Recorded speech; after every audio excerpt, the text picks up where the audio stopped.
এই ভিডিওতে class 12 semester 4 এর বায়োলজির একটি chapter ecology, environment and population.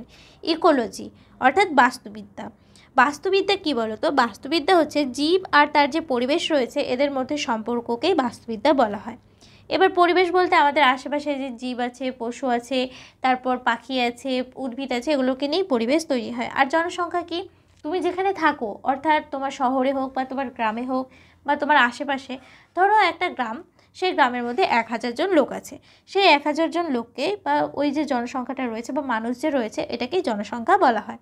তাহলে ইকোলজি, এনভায়রনমেন্ট অ্যান্ড পপুলেশন এই চ্যাপ্টারটি আমি তোমাদের সাথে আজকে অ্যানালাইসিস করবো। ওকে, তো দেখো আমাদের যে এই চ্যাপ্টারটি রয়েছে এখানে আমাদের কী কী নিয়ে অ্যানালাইসিস করতে পারি, যেমন হতে পারে পপুলেশন, সম্প্রদায়, বাস্তুতন্ত্র, বায়োম স্তর, জৈব অণু, কোষকলা, অঙ্গ, একক জীব, এগুলো নিয়ে আমরা আলোচনা করতে পারি। এবার তুমি কখনো বাগানে গেছো তো অবশ্যই, বা পার্কে গেছো, আর কখনো কখনো রাস্তা দিয়ে হেঁটে যাওয়ার সময় তোমার মাথায় কখনো এসেছে যে পাখিগুলো গান করে কেন? এটা কিন্তু অনেক বৈচিত্র্যপূর্ণ, তাই না? পাখিগুলো কেন গান করে? পাখিগুলো গান করার কারণ হচ্ছে এদের ভয়েস বক্স থাকে। এই ভয়েস বক্স বা যেটাকে আমরা সিরিংস বলি, আর গলার কম্পনশীল হাড়ের কার্যপ্রণালীর জন্য আমরা বলতে পারি যে পাখিগুলো গান করে। ওকে, তোমাদের প্রথমে আমি ইন্ট্রোটা দিয়ে দিই, তারপর এটা বুঝিয়ে দিচ্ছি, অর্থাৎ জীব এবং তার পরিবেশটা। ঠিক আছে? তো আবার দেখো পাখিদের গান করে না দুটো কারণ। একটা তো আমি বললাম যে এদের ভয়েস বক্স বা সিরিংস এটার জন্য, আর একটা কারণ কি বলো তো, এরা কখন গান করে বলো তো? বেশিরভাগটা যখন হচ্ছে পাখিটির জনন ঋতু আসে। সেই জনন ঋতুতে পাখিটির সঙ্গীর জন্য বা সঙ্গীর সঙ্গে সংযোগ স্থাপনের জন্য তারা গান করে। এই দুটো কারণেই হচ্ছে মেনলি পাখিটা গান করে। ঠিক আছে? এরপরে দেখো বাস্তুতন্ত্র বা বাস্তুবিদ্যা কী বলো তো? মূলত বাস্তুবিদ্যা হচ্ছে জীব সংগঠনের যে 4টি স্তর নিয়ে আলোচনা করে, সেগুলো কী বলো তো? জীব সংখ্যা, পপুলেশন, জীব সম্প্রদায়, আর হচ্ছে বায়োম। এই যে অধ্যয়নটা আছে এই অধ্যয়নটাকে আমরা বলবো বাস্তুবিদ্যা। ঠিক আছে? এরপরে দেখো টপিক আছে জীব এবং তার পরিবেশ। জীব ও তার পরিবেশের মধ্যে, তো এখানে যে পরিবেশ রয়েছে এই পরিবেশকে বা এই পরিবেশটি দুটি উপাদান নিয়ে গঠিত হয়। কী কী বলো তো? প্রথমত হচ্ছে জীবিত উপাদান আর জড় উপাদান। এবার জীবিত উপাদান বলতে কি? জীবিত উপাদান বলতে যেমন হতে পারে তোমার পশু পাখি, গাছপালা, অণুজীব, মানুষ, অর্থাৎ যাদের মধ্যে হচ্ছে প্রাণ আছে বা যারা জীবিত, এদেরকে হচ্ছে তোমার জীবিত উপাদান বলা হয়। আর জড় উপাদান কি? জড় উপাদান বা এটাকে বলা হয় অ্যাবায়োটিক কম্পোনেন্টস। এটা কি বলো তো? যেমন তোমার মাটি হতে পারে, জল হতে পারে, বা তুমি যে টেবিলে বসে আছো, চেয়ারে বসে আছো, এটাকে হচ্ছে আমরা জড় পদার্থ বলতে পারি, অর্থাৎ যাদের মধ্যে প্রাণ নেই। ঠিক আছে? এরপরে এদের যে তোমার জড় উপাদানটা তো হলো। এবার জীব ও পরিবেশের পারস্পরিক সম্পর্ক কি হতে পারে বলো তো? এদের পারস্পরিক সম্পর্কের মধ্যে তোমার উপাদানগুলি যে রয়েছে এই উপাদানগুলি অত্যন্ত জটিল ও গতিশীলভাবে পরস্পরে নির্ভরশীল এবং পারস্পরিকভাবে ক্রিয়াশীল হতে পারে। যেমন জীবের উপর পরিবেশের প্রভাব কি হবে? পরিবেশের জড় উপাদান যেমন তোমার হতে পারে জলবায়ু, ভূপ্রকৃতি, মাটি ইত্যাদি জীবের বেঁচে থাকা, তাছাড়াও বৃদ্ধি এবং প্রজননকে সরাসরি কী করবে বলো তো? প্রভাবিত করবে। আর প্রতিটি জীবকে বেঁচে থাকার জন্য পরিবেশের সাথে মিলিয়ে নিতে হবে বা খাপ খাইয়ে নিতে হবে। এটাকে আমরা কি বলতে পারি? এটাকে আমরা অভিযোজন বলতে পারি, বা যেটাকে অ্যাডাপ্টেশন বলা হয়। তারপর তোমার বলতে পারো যে পরিবেশের ওপর জীবের প্রভাব কী পড়তে পারে। এটা তো জীবের ওপর, যেটা আমি এখন বলে দিলাম বা ব্যাখ্যা করে দিলাম, সেটা তো জীবের ওপর পরিবেশের প্রভাব পড়লো, তাই না? তো এবার পরিবেশের ওপর জীবের প্রভাব কী পড়তে পারে? জীব তার বিভিন্ন কার্যকলাপের মাধ্যমে কি করে? পরিবেশকেও প্রভাবিত করে। যেমন তোমার সালোকসংশ্লেষণ বলতে পারো, গাছপালার সালোকসংশ্লেষণ প্রক্রিয়া থেকে যে কার্বন ডাইঅক্সাইড বেরোয়, আর সেই কার্বন ডাইঅক্সাইডটা কার থেকে গ্রহণ করে? জীব, তোমার গাছপালা, মানুষের থেকে, তাই না? মানুষ হচ্ছে অক্সিজেনটা গ্রহণ করে যেটা আমরা গাছপালা থেকে পাই, আর কার্বন ডাইঅক্সাইডটা নিঃসৃত করে দিই। তো এখান থেকে হচ্ছে তোমার পরিবেশের ওপর জীবের প্রভাবটা পড়তে পারে। এরপরে এখানে দেখো যেমন বলেছে যে আমাদের গ্রহ কি? পৃথিবী, তাই তো? আমাদের গ্রহটির ক্ষেত্রে বা পৃথিবীটির ক্ষেত্রে কি হয়? সূর্য যখন অক্ষের দিকে চারিদিকে ঘোরে, হ্যাঁ, তখন কী হয় বলো তো? যখন পৃথিবীটা ঘুরছে তখন হালকা কি হয়? তোমার হেলে যায়। এই হেলে যাওয়ার কারণে কি হয় বলো তো? তোমার তাপমাত্রার তীব্রতা, তারপর ঋতুর পরিবর্তন, তারপর স্থিতিকালে হচ্ছে তোমার বার্ষিক পরিবর্তন, এগুলো ঘটতে থাকে। ঠিক আছে? এবার অধঃক্ষেপণ, অধঃক্ষেপণের ক্ষেত্রে কী হয় বলো তো, বার্ষিক পরিবর্তন সহ এই পরিবর্তন সঙ্গ একসাথে মরুভূমি, বৃষ্টিপাত, অরণ্য এবং তুন্দ্রা এর মতো মুখ্য বায়ুম গঠনের জন্য দায়ী হয়। এবার অধঃক্ষেপণ বলতে শুধুমাত্র যে বলবো বৃষ্টি পড়ছে তাও না, তুষারপাত পড়ছে তাও না। অধঃক্ষেপণ বলতে দুটোকেই বোঝায়, অর্থাৎ বৃষ্টিপাতকেও বোঝায় আর হচ্ছে তোমার তুষারপাতকেও বোঝায়। তো এখানে দেখো, এখানে একটা বায়োমের ছবি দিয়েছে যে বার্ষিক তাপমাত্রা এবং অধঃক্ষেপণের ভিত্তিতে বায়োমের বিন্যাস। তো এখানে বৃষ্টিপাত আর তুষারপাতের যে বিন্যাসগুলি রয়েছে, যেমন মরুভূমিতে দেখো বৃষ্টিপাতটা কী হয়, খুব কম হয়। এই সাইডে দেখো, তোমাদের এই সাইডে কি করেছে, বার্ষিক তাপমাত্রাটা দিয়েছে, আর এখানে বলেছে বার্ষিক গড় অধঃক্ষেপণ, অর্থাৎ বৃষ্টিপাত বা তুষারপাত হতে পারে। তো মরুভূমির ক্ষেত্রে কি হয়, মরুভূমির ক্ষেত্রে তো বৃষ্টিপাতটা খুব কম, এখানে বৃষ্টিপাত খুব কম হয়, তাই না, এটা মরুভূমি। এবার তৃণভূমির ক্ষেত্রে তোমার হচ্ছে হালকা বেশি হয়। দাঁড়াও আমি ক্লিয়ার করে বুঝিয়ে দিচ্ছি। এখানে দেখো তৃণভূমি, এটা তো তৃণভূমির মধ্যে কী হবে, মোটামুটি ভালোই বৃষ্টিপাত হবে। তারপর নাতিশীতোষ্ণ অরণ্য, এখানেও মোটামুটি হয়। ক্রান্তীয় অরণ্য, সর্ববর্গীয় অরণ্য, মেরু এবং অ্যালপাইন তুন্দ্রা, এখানে তোমার তুষারপাত হতে পারে। তো এরকমভাবে একটা বায়োমের ছবি দেওয়া হয়েছে, দেখে নাও। এরপরে প্রত্যেকটা যে বায়োম রয়েছে, যেমন এখানে তোমার বলতে পারো যে তৃণভূমি, মরুভূমি, মেরু এবং অ্যালপাইন তুন্দ্রা, সর্ববর্গীয় অরণ্য, এই যে বায়োমগুলি যে রয়েছে এদের আঞ্চলিক আর স্থানীয় প্রভেদ ঘটে, আর এর ফলে কি হয়, বৈচিত্র্যপূর্ণ বাসস্থানের সৃষ্টি হয়। এবার আমরা যে দেখলাম তৃণভূমি বা ক্রান্তীয় অরণ্য বা মরুভূমি, এই বায়োমগুলি ছাড়াও পৃথিবীতে আরও অনেক ধরনের বায়োম রয়েছে। যেমন ধরতে পারো উষ্ণ প্রসম্বন। উষ্ণ প্রসম্বন কেন বায়োম হবে, সেখানে তুমি বলতে পারো যে ওখানে নানান ধরনের অণুজীব বসবাস করে, বা মেঘালয়ের জঙ্গল বলতে পারো, বা সমুদ্রের যে ভিতরের একদম গভীর অংশটা সেই জায়গাটাও হতে পারে, উষ্ণ প্রসম্বনও হতে পারে। এরকম নানান ধরনের স্থান হতে পারে যেখানে কি হয়, যেখানে নানান ধরনের বায়োম গঠিত হয়। এমনকি তুমি বলতে পারো মানুষ যে রয়েছে, মানুষের অন্ত্রে কি হয়, বিভিন্ন ধরনের, যেটাকে আমরা বলি কৃমি থাকে, তাই না। তারপর বিভিন্ন ধরনের ছোট ছোট ব্যাকটেরিয়া থাকতে পারে মানবদেহে। এগুলো হচ্ছে তোমার একটা বায়োম, মানবদেহের ভিতরেও একটা বায়োম গঠিত হয়, সেটারই একটা তুমি বলতে পারো উদাহরণ দিতে পারো। এখানে দেখো তাই বলা আছে, দেখো কিছু বায়োমের ছবি দেখলে, দেখো এখানে একটা ক্রান্তীয় অঞ্চল দেওয়া আছে, মরুভূমি দেওয়া আছে। এরপরে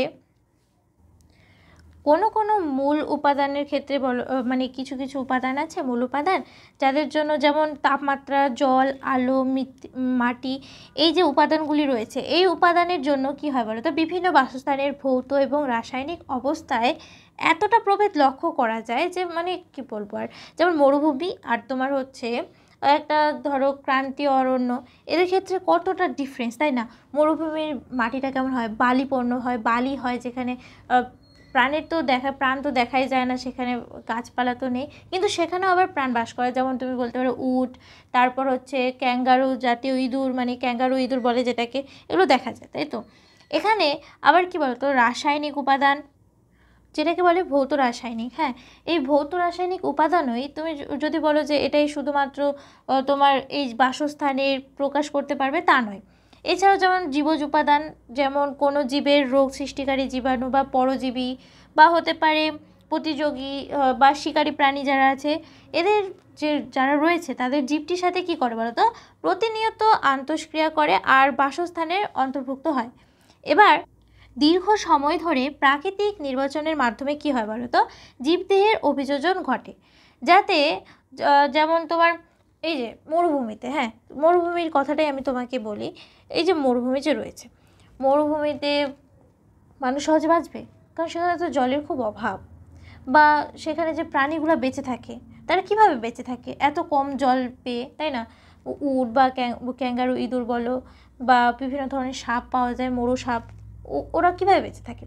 এবার উটের ক্ষেত্রেই তুমি ভাবো, উটের কুচ যে আছে সেই কুচের মধ্যে চর্বি জমে থাকে, আর ওই চর্বি ভাঙতে ভাঙতেই তোমার উট চলে যায়, তাই তো। এরকমই তোমার ক্যাঙ্গারু ইঁদুরও বিভিন্ন তোমার পরিবর্তন ঘটে, যে কারণে ওরা হচ্ছে মরুভূমিতে বেঁচে থাকতে পারে।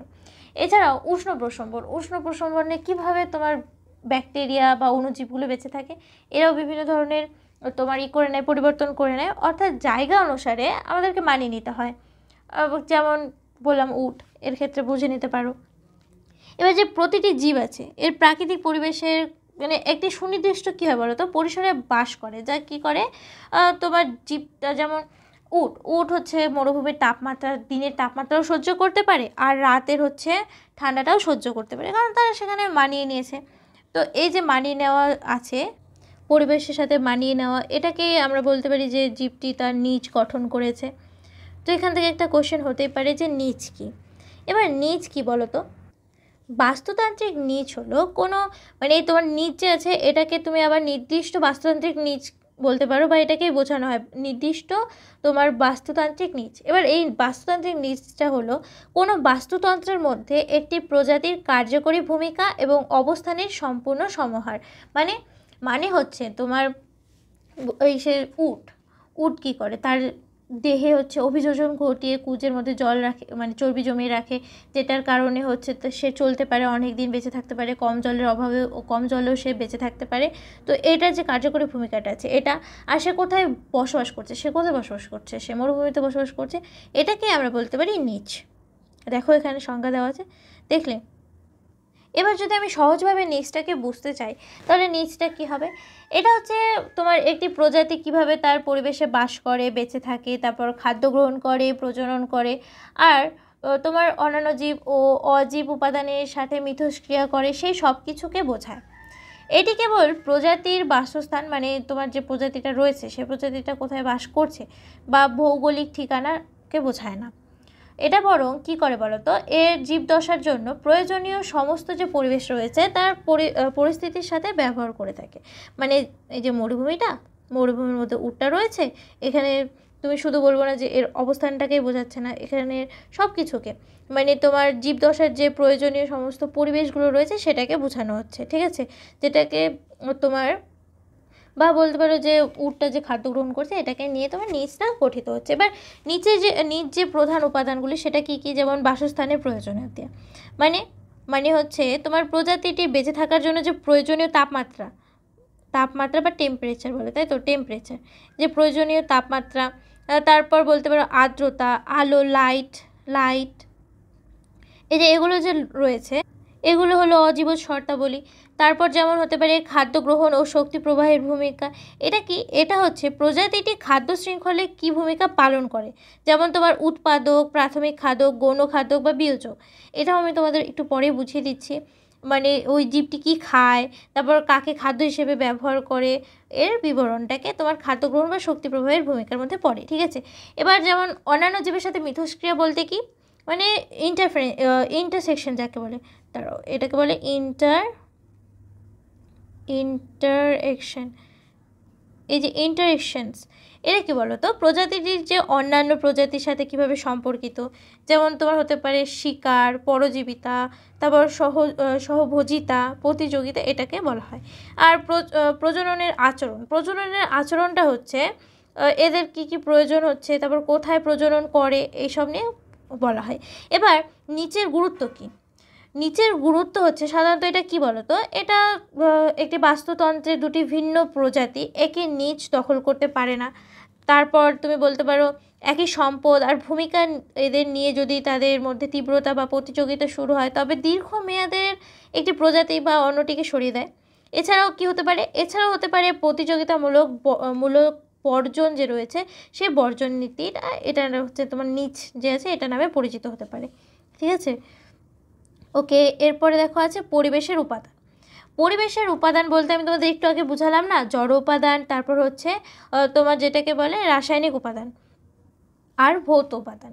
দেখো জড় উপাদানের ক্ষেত্রে রাসায়নিক উপাদান কী কী, যেমন অক্সিজেন হতে পারে, কার্বন ডাইঅক্সাইড হতে পারে, তারপর বিভিন্ন খনিজ লবণ হতে পারে, নাইট্রোজেন হতে পারে। এবার খনিজ লবণের মধ্যে কী কী হতে পারে, ক্যালসিয়াম হতে পারে, ফসফরাস হতে পারে, এগুলো, ঠিক আছে? তারপর অ্যামাইনো অ্যাসিড। এবার ভৌত উপাদান মাটি, জল। দেখো জড় উপাদান বলতে যাদের মধ্যে প্রাণ নেই বা যাদের মধ্যে অজীবজ যেটাকে বলে, অজীবিত মানে যাদের প্রাণ নেই, এটা। আর এছাড়াও এই যে পরিবেশের যে দুটি উপাদান আমি একটু আগেই তোমাদের বুঝিয়ে দিয়েছিলাম, সেখানে বলেছিলাম একটা জড় উপাদান আর একটা হচ্ছে জীব উপাদান। জীব উপাদানের ক্ষেত্রে হচ্ছে যাদের মধ্যে প্রাণ আছে। এবার এদের মধ্যে উৎপাদক হতে পারে, খাদক হতে পারে, বিয়োজক হতে পারে। এবার উৎপাদক বলতে কি, যেমন উৎপাদক বলতে মেনলি যারা সূর্য থেকে ডাইরেক্টলি খাবার উৎপন্ন করে। এবার সূর্য থেকে ডাইরেক্টলি খাবার উৎপন্ন কারা করে? সবুজ ঘাস হতে পারে, তারপর উদ্ভিদ হতে পারে। এরা কী করে? সালোকসংশ্লেষণের মাধ্যমে ওরা নিজের খাদ্যটা নিজে উৎপাদন করতে পারে, যেমন ঘাস, তাই তো। এবার খাদক বলতে কারা? খাদক বলতে যারা নিজে খাদ্য মানে সূর্য থেকে আসা আলো থেকে সালোকসংশ্লেষণের মাধ্যমে খাদ্য তৈরি করতে পারে না। অর্থাৎ যেমন হতে পারে বিভিন্ন ধরনের প্রাণী, যেমন হরিণ। হরিণ কাকে খায়? ঘাসকে খায়। তাহলে ও নিজে তো খাদ্য তৈরি করতে পারছে না, ও অন্যের ওপর তোমার নির্ভর, ওটাকে খাদ্য বলে, ঠিক আছে। এবার বিয়োজক কি? বিয়োজক হচ্ছে যখন ধরো হরিণটা প্রথমত তোমার ঘাস খেলো, ঘাস খাওয়ার পর ও কিছু বছর বাঁচার পর একসময় তো সে মরবে, তার তো মৃত্যু হবে, তাই না? তো এই যে মৃত্যু হওয়ার পরে যে ব্যাকটেরিয়াগুলো বা ছত্রাকগুলো বা বলতে পারো বিভিন্ন অণুজীব, এরা কি করে? ওই মৃত যে জীবটি আছে বা সেই যে হরিণটি আছে, ওই হরিণটির মধ্যে কি করে তোমার উৎপন্ন হয়, আর ওই হরিণটিকে নষ্ট করে দেয় বা পচিয়ে দেয়, বা তোমার পরিবেশের সাথে মিলিয়ে দেয় বা বিয়োজিত করে দেয়। এটাকে তোমার বিয়োজক বলা হয়। দেখো কিছু ডিকম্পোজারের যে ছবিটা দেখো, এই যে কিছু বিয়োজকের ছবি দেখলে। এরপর একটা কোশ্চেন আছে যে উৎপাদনশীলতা ও বিয়োজন বলতে কী বোঝো, আর মাইক্রোক্লাইমেট কি? এটা দেখো HS 2015-তে এসেছিল। উৎপাদনশীলতা বা প্রোডাক্টিভিটি কি? প্রোডাক্টিভিটি।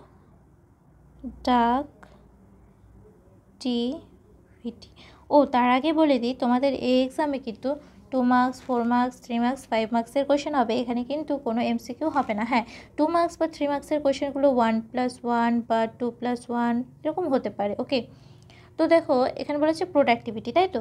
প্রোডাক্টিভিটি কি? প্রোডাক্টিভিটি হচ্ছে ধরো একটা বাস্তুতন্ত্র, ইকোসিস্টেম।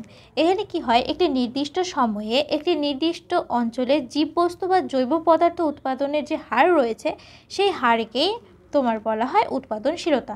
মানে কতটা তোমার, যদি ভালোভাবে বলি তাহলে হবে কতটা নতুন জৈব পদার্থ তোমার তৈরি করছে, এটাকে মূলত তোমার উৎপাদনশীলতা বলা হয়। এবার বিয়োজন কি? বিয়োজন হচ্ছে কোনো একটা মৃত জীব, মানে এই যে বিয়োজন বলতে ধরো আমি একটু আগে একটা উদাহরণ দিলাম না, যে হরিণটা প্রথমে ঘাস খেলো, তারপর বয়স হওয়ার পর মরে গেল। ওই মরে যাওয়ার পর বা মৃত্যু ঘটার পর কি হয়? যখন অর্থাৎ মৃত্যু হওয়ার পর কি হয়? সেটার মধ্যে বিভিন্ন ধরনের ছত্রাক, বা গাছপালার ক্ষেত্রে ছত্রাক হবে, আর হচ্ছে জীবের ক্ষেত্রে তোমার হবে বিভিন্ন ধরনের অণুজীব বা ব্যাকটেরিয়া। এই ব্যাকটেরিয়াগুলি জমে কী হয় বা উৎপন্ন হয়, ওই সেটা যে আছে বা হরিণটা যে আছে বা যে কোনো জীব বা উদ্ভিদটা যে আছে সেটাকে পচিয়ে দেয় বা নষ্ট করে দেয়। আর ওটা নষ্ট হওয়ার পর কী হয়? মাটির সাথে তোমার মিলিত হয়ে যায়, এটাকে তোমার বিয়োজন বলা হয়। আর মাইক্রোক্লাইমেট হচ্ছে একটা কি বলো তো, একটা বড় অঞ্চল আছে, সেই অঞ্চলে একটা সাধারণ জলবায়ু থাকে, বা তুমি যেখানে বসবাস করো সেখানেরও একটা সাধারণ জলবায়ু আছে, গরম আছে, ঠান্ডা আছে। সেই জলবায়ুর থেকে আলাদা একটা ছোট স্থান হবে। ওই স্থানে কি হবে বলো তো? বিশেষ ধরনের বায়ুমণ্ডলীয় অবস্থা থাকবে। সেই অবস্থা বা জলবায়ুকেই আমরা মাইক্রোক্লাইমেট বলি, ঠিক আছে। মাইক্রোক্লাইমেটের উদাহরণ কি হবে? যেমন একটি ঘন জঙ্গলে বলতে পারো যে বড় বড় গাছের নিচে, যেটাকে আমরা ছাউনি বলি, ছায়া, সেই গাছের নিচে বিভিন্ন ধরনের যে, সেখানে তো রোদ্দুর পড়ে না। একটা বড় জঙ্গলে কি সে তোমার গাছের নিচে রোদ্দুর পড়ে? খুব কম পড়ে। তো ওই যে নিচে জায়গাটাতে স্যাঁতস্যাঁতে বিভিন্ন ছোট ছোট শ্যাওলা হতে পারে বা ছোট ছোট জীব থাকতে পারে, এটাকে মাইক্রোক্লাইমেট বলা হয়। কারণ ওর বাইরের জলবায়ুটা তো আলাদা, প্রচণ্ড গরম হতে পারে বা প্রচণ্ড ঠান্ডা হতে পারে বা প্রচণ্ড বৃষ্টিপাত হতে পারে, কিন্তু গাছটা যে আছে অরণ্যের ভিতরে, যে গাছটার নিচের যে জায়গাটা, ওটা আবার আলাদা একটা জলবায়ু, তাই তো। তো অ্যান্সারটা দেখো, এই যে উৎপাদনশীলতা, দেখে নাও আমি এটা বুঝিয়ে দিয়েছি।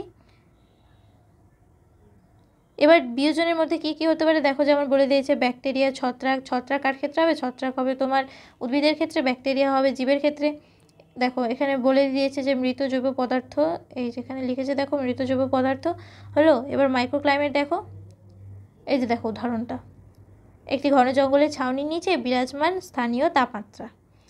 দেখো বাইরের জঙ্গলের বাইরের তাপমাত্রাটা অনেক বেশি গরম হতে পারে, কিন্তু ছাউনির নিচে তো ঠান্ডা হয়, সেই জন্য এটা বলা হয়েছে। এরপরে তোমার টপিক বলতে পারো, টপিক না, তার আগে এখানে বলেছে জীব ও পরিবেশের পারস্পরিক সম্পর্ক। এইটা যে রয়েছে এখানে কী হবে? তো জীব তার পরিবেশের সঙ্গে অবিচ্ছিন্নভাবে মিথস্ক্রিয় হয়। এরপরে পরিবেশের ওপর জীবের প্রভাব। এবার জীবের প্রভাব কি হতে পারে? দেখো উদ্ভিদের ওপর জীবের প্রভাব কি? উদ্ভিদে কি হয়? সালোকসংশ্লেষ হয়। এই সালোকসংশ্লেষের মাধ্যমে কি হয়? সালোকসংশ্লেষের মাধ্যমে তোমার গাছ যে আছে সে অক্সিজেন তৈরি করে, আর ওই অক্সিজেনটা তৈরি করার পর পরিবেশে ত্যাগ করে দেয়। এবার ত্যাগ করার পর যে জীবরা রয়েছে, জীবরা সেটাকে গ্রহণ করে, অক্সিজেনটাকে O2টাকে বের করে দিল, ঠিক আছে। এটা কি করবে, জীব যে রয়েছে ওটাকে গ্রহণ করবে। এবার তোমার সেটা যে রয়েছে গাছটা কি করবে, গাছটা কার্বন ডাইঅক্সাইড গ্রহণ করবে, কার দ্বারা, জীবের দ্বারা হলো। এবার গ্রহণ করে কি করবে, বায়ুর যে গ্যাসীয় ভারসাম্য আছে সেটাকে রক্ষা করবে। মানে দেখো, অক্সিজেন তো দিয়ে দিল, মানুষ তো সেটা গ্রহণ করে নিল। এবার যদি কার্বন ডাইঅক্সাইডটা কোনো গাছ, কোনো উদ্ভিদ ও যদি গ্রহণ না করে, এটা যদি ধরো এই যে কার্বন ডাইঅক্সাইডটা যে আছে কোনো উদ্ভিদ গ্রহণ করলো না, সেক্ষেত্রে কী হবে, সেক্ষেত্রে পরিবেশের মধ্যে এর তোমার কার্বন ডাইঅক্সাইডটা বৃদ্ধি পাবে। তারপর এক সময় কী হবে, জীব কী করে, শ্বাসকষ্টতে মৃত্যু ঘটবে। তো এটাই তোমার কার্বন ডাইঅক্সাইড আর অক্সিজেনের ভারসাম্যটা উদ্ভিদ রক্ষা করছে। এবার মাটির গঠনে ও উর্বরতার বৃদ্ধিতে সাহায্য করছে। এবার দেখো সালোক সংশ্লেষ ঘটছে একটা পাতার মধ্যে, দেখো সূর্য থেকে রশ্মি আসছে, দেখলে। এবার প্রাণীর ক্ষেত্রে কী হবে বলো তো, প্রাণীর ক্ষেত্রে বাস্তুতন্ত্রে যে শক্তির প্রবাহ আর পুষ্টি চক্রে যে গুরুত্বপূর্ণ একটা ভূমিকা পালন করবে। যেমন বিয়োজকরা পুষ্টি উপাদানের পরিবেশে ফিরিয়ে দিতে সাহায্য করে। মুখ্য অজীবজ প্রভাবক সমূহ, এই যে মুখ্য অজীবজ প্রভাবক বলতে কি বলো তো, যেগুলো পরিবেশের জন্য অনেক গুরুত্বপূর্ণ। এরা তোমার এদের মধ্যে প্রাণ নেই, কিন্তু এই যে বাস্তুতন্ত্র বলো বা জীব বলো, এদের ক্ষেত্রে অতি গুরুত্বপূর্ণ। যেমন এদের মধ্যে কি কি হবে, মুখ্য অজীবজ প্রভাবকগুলির মধ্যে যেমন হতে পারে আলো, তারপর তাপমাত্রা, জল, মাটি, বায়ু, এগুলো মুখ্য অজীবজ প্রভাবকের মধ্যে পড়ে। এবার তাপমাত্রা দেখো, তাপমাত্রা অতি গুরুত্বপূর্ণ মানুষের জন্য বা বলতে পারো প্রাণীদের জন্য। কেন, এই যে তাপমাত্রা যে রয়েছে এর একটি জীবের কি হয়, একটি জীবের যে শারীরিক বা বিপাকীয় কার্যকলাপকে ব্যাপকভাবে কি করে, এই তাপমাত্রাটা প্রভাবিত করে। তারপর তাপমাত্রা যে রয়েছে এটা বাস্তুতান্ত্রিক দিক দিয়ে প্রাসঙ্গিক আর সর্বাধিক গুরুত্বপূর্ণ পরিবেশের প্রভাবক হিসেবে কাজ করে। আর এই তোমার তাপমাত্রা স্থলভূমির ক্ষেত্রে গড় তাপমাত্রা ঋতুভেদে আলাদা আলাদা হতে থাকে। তারপর এর তোমার প্রত্যেকটা জায়গায় তাপমাত্রা আলাদা আলাদা হয়। যেমন তোমার পার্বত্য অঞ্চলে আর সমভূমি অঞ্চলে দেখো, পার্বত্য অঞ্চলে কী হারে ঠান্ডা হয়, আর সমভূমি অঞ্চলে একটু গরম, আর মানে ওর থেকে বেশি গরম হয়। আর মরু অঞ্চলে তো সব থেকে বেশি গরম হয়। এছাড়াও দেখো তোমার উষ্ণ প্রশমনের ক্ষেত্রে গড় তাপমাত্রা কত হয়, 100 ডিগ্রি সেলসিয়াস। তারপর তুমি বলতে পারো, দেখো এই যে আমরা যে তাপমাত্রাটা ডিগ্রি সেন্টিগ্রেড এককে মাপা হয় কিন্তু, হ্যাঁ। তারপর এছাড়াও দেখো আম গাছ আমাদের ইন্ডিয়াতে বা ওয়েস্ট বেঙ্গলে প্রচুর পরিমাণে আম গাছ দেখা যায়, তাই না। মালদাকে তো আমের শহরও বলা হয়, এটা তো আমরা ক্লাস 8-9 পড়ে এসেছি। তো এই যে আম গাছ কিন্তু কানাডা বা তুমি জার্মানিতে যদি যাও তাহলে কিন্তু সেখানে পাবে না, বা সেখানে উৎপন্নই হয় না গাছগুলো। কেন, এর কারণ এই জার্মানি বা কানাডা যে রয়েছে এটা নাতিশীতোষ্ণ দেশ, তাই এখানে তোমার আম গাছ পাওয়া যায় না। এছাড়াও তুমি যদি কেরল যাও, কেরলের জঙ্গলগুলোতে কি তুমি তুষারচিতা দেখতে পাবে না। কেন পাবে না, কারণ এই যে তুষারচিতা তো একটা ঠান্ডা জায়গায় থাকে, সে তো আর গরম জায়গায় থাকে না, সেই জন্য কেরলের জঙ্গলে তুমি পাবে না। এছাড়াও ক্রান্তীয় অক্ষাংশে পেরিয়ে গেলে তুমি সমুদ্রের টুনা মাছ খুবই কম দেখতে পাবে, বা প্রায় দেখতেই পাবে না, এরকম টাইপের হয়ে যায়। তারপর তুমি বলতে পারো যে তাপমাত্রা উৎসেচক গতিবিদ্যাকে প্রভাবিত করার মাধ্যমে জীবের যে বিপাকীয় ক্রিয়া আর অন্যান্য যে শারীরবৃত্তীয় ক্রিয়াকলাপটা রয়েছে সেগুলোকে কি করে, তাপমাত্রা নিয়ন্ত্রণ করে। তারপর কিছু কিছু জীব তাপমাত্রার যে বিস্তৃতি পরিসর আছে সেটা সহ্য করে সফলভাবে কি করে বেঁচে থাকতে পারে। যেমন তোমার উষ্ণ প্রশমনে কিছু কিছু ব্যাকটেরিয়া বা অণুজীব থাকে যেগুলো এত গরম, দেখো উষ্ণ প্রশমনে কিন্তু তোমার তাপমাত্রা যদি বলি উষ্ণ প্রশমনে, তাহলে ওটা 100 ডিগ্রি সেলসিয়াসের থেকেও বেশি হয়, এর থেকেও বেশি হয়। তবু সেখানে ব্যাকটেরিয়া বা অণুজীবগুলো বেঁচে আছে। তো এই যে বেঁচে থাকার মানে তোমার এখানে বেঁচে আছে, বা তোমার বা বলতে পারো যে মানুষ এক জায়গা থেকে অন্য জায়গায় গেলে কি হয়, তাপমাত্রার পরিবর্তন হয়, তাই তো। তো এই তাপমাত্রার পরিবর্তন হওয়া সত্ত্বেও কিন্তু মানুষ অন্য জায়গায় বেঁচে থাকতে পারে, বা অন্য কোনো প্রাণীর কথা বলো, এদেরকে কি বলা হয় বলো তো, এদেরকে বলা হয় ইউরিথার্মাল। কি বলা হয়, ইউরিথার্মাল। তোমাদের আমি একটা কথা বলে দিই যে আমাদের যদি অনেক টপিক বাকি থেকে যায় তো আমরা এছাড়াও এই চ্যাপ্টারগুলি রিলেটেড অনেক অনেক ভিডিও নিয়ে আসবো। তো সেই চ্যাপ্টারগুলিতেও কোনো কোনো টপিক কভার হয়ে যেতে পারে। তো অবশ্যই প্রত্যেকটা ভিডিও ভালো করে দেখবে। আর আমরা তোমাদের জন্য প্রচুর প্রচুর প্রচুর খাটছি, তো তোমরা চ্যানেলটাকে অবশ্যই সাবস্ক্রাইব করে দেবে। আর তোমাদের প্রয়োজন আমাদের জন্য খুব বেশি, তোমরা পাশে থাকলে আমাদের অনেক উপকার হবে। আর আমাদের যে টিম রয়েছে ফিজিক্স, কেমিস্ট্রি, বায়োলজি বা ম্যাথের স্যার ম্যাডাম সবাই কিন্তু তোমাদের জন্য প্রচুর প্রচুর প্রচুর খাটছে। তো আমাদের চ্যানেলে ভিউ নেই সেরকম, তো তোমরা সাথে থেকো, পাশে থেকো আর সাপোর্ট করো। তোমাদের সাপোর্টের আমাদের খুব খুব খুব প্রয়োজন। এরপরে দেখো জলটা আমরা জানি যে জীবনের জন্য একটা অনেক বেশি প্রয়োজনীয় জিনিস বা গুরুত্বপূর্ণ প্রভাবক বলতে পারি। তো জলের ক্ষেত্রেও তুমি দেখো আমাদের যে পৃথিবী রয়েছে এখানে 3 ভাগ জল থাকে, আর 3 ভাগই হচ্ছে জল, 1 ভাগ মাটি, তাই না?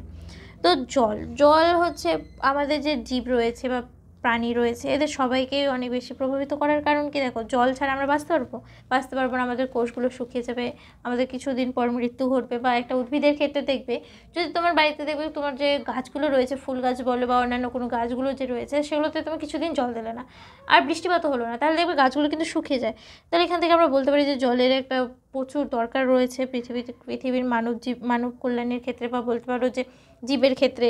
এছাড়াও জল যে রয়েছে জলজ জীবেদের ক্ষেত্রে জলের গুণমান বা রাসায়নিক গঠন যে পিএইচ যে রয়েছে, এই পিএইচটা কি খুব গুরুত্বপূর্ণ হয়ে দাঁড়ায়। যেমন তোমার বলতে পারো যে জলাশয়ে বা সমুদ্র এবং কিছু কিছু অতিরিক্ত লবণাক্ত উপহ্রদগুলোতে লবণের ঘনত্ব কী হয় বলো তো, 5-এর থেকে কম হয়। কম হয়, 5-এর চেয়ে কম। আর 30 থেকে 35 আর 100 এর তোমার 100 এর চেয়ে বেশি হয়, মানে 5-এর চেয়ে কম হবে, এর থেকে কম হবে, আর 30, 35 আর 100-র চেয়ে বেশি হবে। যেমন আর তার আগে বলে দিই, লবণাক্ততার পরিমাণ হচ্ছে পার্টস পার 1000 এককে মাপা হয়। পার্টস পার 1000 এই এককে তোমার হচ্ছে লবণাক্ততার পরিমাণ মাপা হয়। এরপরে তোমার যে কিছু কিছু জীব আছে যাদের বিস্তৃত পরিসরে লবণাক্ততা সহ্য করতে পারে, এদেরকে কি বলা হয় বলো তো, ইউরিহ্যালাইন বলা হয়। আর অন্যরা সংকীর্ণ পরিসরে লবণাক্ত সহ্য করতে পারে, এদের বলা হয় স্টেনোহ্যালাইন। এইসব কোশ্চেন হতে পারে যে তোমার ইউরিহ্যালাইন বা স্টেনোহ্যালাইন কাকে বলে, এগুলো কী করবে বলো তো। ধরো 3 মার্কসের কোশ্চেন দেওয়া আছে, ওখানে 3+1 করে দিল, 1-এ বলে দিল যে ইউরিহ্যালাইন কী, তখন তুমি বলবে যারা হচ্ছে লবণাক্ততা মানে প্রচুর পরিমাণে তোমার হচ্ছে লবণাক্ততা সহ্য করতে পারে তাদের ইউরিহ্যালাইন বলে, আর যারা কম পারে তাদের বলে স্টেনোহ্যালাইন। আর অনেক যেমন স্বাদু জলে বসবাসকারী প্রাণীরা সমুদ্রের দীর্ঘ সময় বেঁচে থাকতে পারে না, কারণ এরা হচ্ছে তোমার বেশি লবণাক্ততা সহ্য করতে পারে না, কারণ এরা তো স্বাদু জলে থেকে এসছে। আবার হচ্ছে সেম তুমি বলতে পারো যে সমুদ্রের যে মাছগুলো রয়েছে তারা কিন্তু আবার স্বাদু জলে বেঁচে থাকতে পারে না। তো এটা মানে আমাদের যে পিএইচ বা লবণাক্ততা অনেক গুরুত্বপূর্ণ এসের ক্ষেত্রে, জলের ক্ষেত্রে। এবার আলো, লাইট, এটা কি বলতো, সালোক সংশ্লেষণ আমাদের লাইট দ্বারাই হয় বা আলো দ্বারাই হয় উদ্ভিদের ক্ষেত্রে। তো এই সালোক সংশ্লেষণ যদি না হয় তাহলে প্রাণীরা খেতে পাবে না, তখন প্রাণীদের মৃত্যু ঘটবে। এবার তাছাড়াও কি হতে পারে, সালোক সংশ্লেষণের মাধ্যমে কি তৈরি হয়, অক্সিজেন। তো এই অক্সিজেনটা যদি না তৈরি হয় তাহলে জীবের ক্ষেত্রে তো অক্সিজেন গ্রহণ না করেই মৃত্যু ঘটবে, আর এই মৃত্যু ঘটার পরে তাহলে জীবই থাকবে না। তাহলে এখানে আমাদের আলো যে আছে, আলো প্রচুর দরকারি। এখানে কি বলেছে দেখো, উদ্ভিদ সালোক সংশ্লেষণের জন্য আলো ব্যবহার করে। আলোর তীব্রতা, গুণমান ও সময়কাল দিনের দৈর্ঘ্য জীব এবং বাস্তুতন্ত্রকে প্রভাবিত করে। এরপরে নেক্সট বলেছে যেমন মাটির ক্ষেত্রে কী বলতো, মাটির গঠন যেমন তোমার বেলে মাটি, দোআঁশ মাটি এরকম হতে পারে। এদের খনিজ উপাদান, জলের ধারণ ক্ষমতা, পিএইচ ইত্যাদি উদ্ভিদের বৃদ্ধি এবং একটি এলাকার জীববৈচিত্র্যকে প্রভাবিত করে। তো এই গেল তোমার হচ্ছে সেগুলো মুখ্য অজীবজ প্রভাবক। এছাড়াও কি হতে পারে বলো তো, এছাড়াও মাটি তো বললাম, এগুলো তো হয়ে গেল। তো আর কিছু নেই, তাপমাত্রার ক্ষেত্রে জীবের, এটাও তো আমাদের বলা হয়ে গেছে যে শারীরিক বিপাকীয় কার্যগুলো, এটাও হয়ে গেছে। তো গেল দেখো, মাটি, আলো হয়ে গেল, জলও হয়ে গেল, তাপমাত্রাও হয়ে গেল। এরপরে বায়ু একটা ভালো প্রভাবক তোমার মুখ্য অজীবজের ক্ষেত্রে। তো এর উপাদান যেমন অক্সিজেন, কার্বন ডাইঅক্সাইড আর তোমার বায়ু প্রবাহ গুরুত্বপূর্ণ একটা অজীবজ প্রভাবক হয়ে থাকতে পারে। এটা একটা এক্সট্রা পয়েন্ট তুমি লিখতে পারো যদি এভাবে কোনো কোয়েশ্চেন আসে। এরপরে নেক্সট দেখো, অজীবজ প্রভাবকগুলির প্রতি সাড়া। এবার অজীবজ যে প্রভাবকগুলি রয়েছে, অ্যাবায়োটিক ফ্যাক্টরস যাকে বলে, এটা জ্বর বা পরিবেশের উপাদানগুলির প্রতি জীবেরা কী করে বিভিন্নভাবে সাড়া দেয়। যেমন তোমার বলতে পারো তাপমাত্রা, জল, আলো, মাটি, বাতাস, এদের পিএইচ, লবণাক্ত, একটু আগেই তোমাদের বলেছিলাম তাই না, এগুলো প্রভাবকগুলি গেল। তারপর তাছাড়াও অজীবজ প্রভাবকগুলির প্রতি জীবের সাড়া বা প্রতিক্রিয়া প্রধানত 4টি উপায় হয়। কী কী উপায়গুলি? একটা হচ্ছে নিয়ন্ত্রণ, অনুসরণ, অভিবাসন, আর হচ্ছে স্থগতিকরণ। এবার নিয়ন্ত্রণটা কী? নিয়ন্ত্রণটা হচ্ছে কিছু জীব তাদের অভ্যন্তরীণ কী করে, পরিবেশের তাপমাত্রা বা জলের যে ঘনত্বটা রয়েছে সেটাকে বাইরের পরিবেশের পরিবর্তনের সত্ত্বেও কী করে, স্থিতিশীল রাখতে পারে, মানে কনস্ট্যান্ট রেখে দেয়। কী করে? এই যে নিয়ন্ত্রণটা যে আছে কনস্ট্যান্ট রেখে দেবে, মানে বাইরের যে পরিবেশের পরিবর্তন রয়েছে সেটাকে তোমার পরিবর্তিত হতে দেবে না, কনস্ট্যান্ট রেখে দেবে, কনস্ট্যান্ট রেখে দেবে। এই কনস্ট্যান্ট রাখতে পারে এই প্রক্রিয়াকে আমরা বলি হোমিওস্ট্যাটিস। আর এটা নিয়ন্ত্রণ করছে, এর উদাহরণ হিসেবে তুমি বলতে পারো মানুষ ও স্তন্যপায়ী প্রাণীর দেহের তাপমাত্রা কত ডিগ্রি? 37 ডিগ্রি। মানুষের দেহের তাপমাত্রা কত? 37 ডিগ্রি সেলসিয়াস। বা অন্যান্য স্তন্যপায়ীর ক্ষেত্রেও তাই।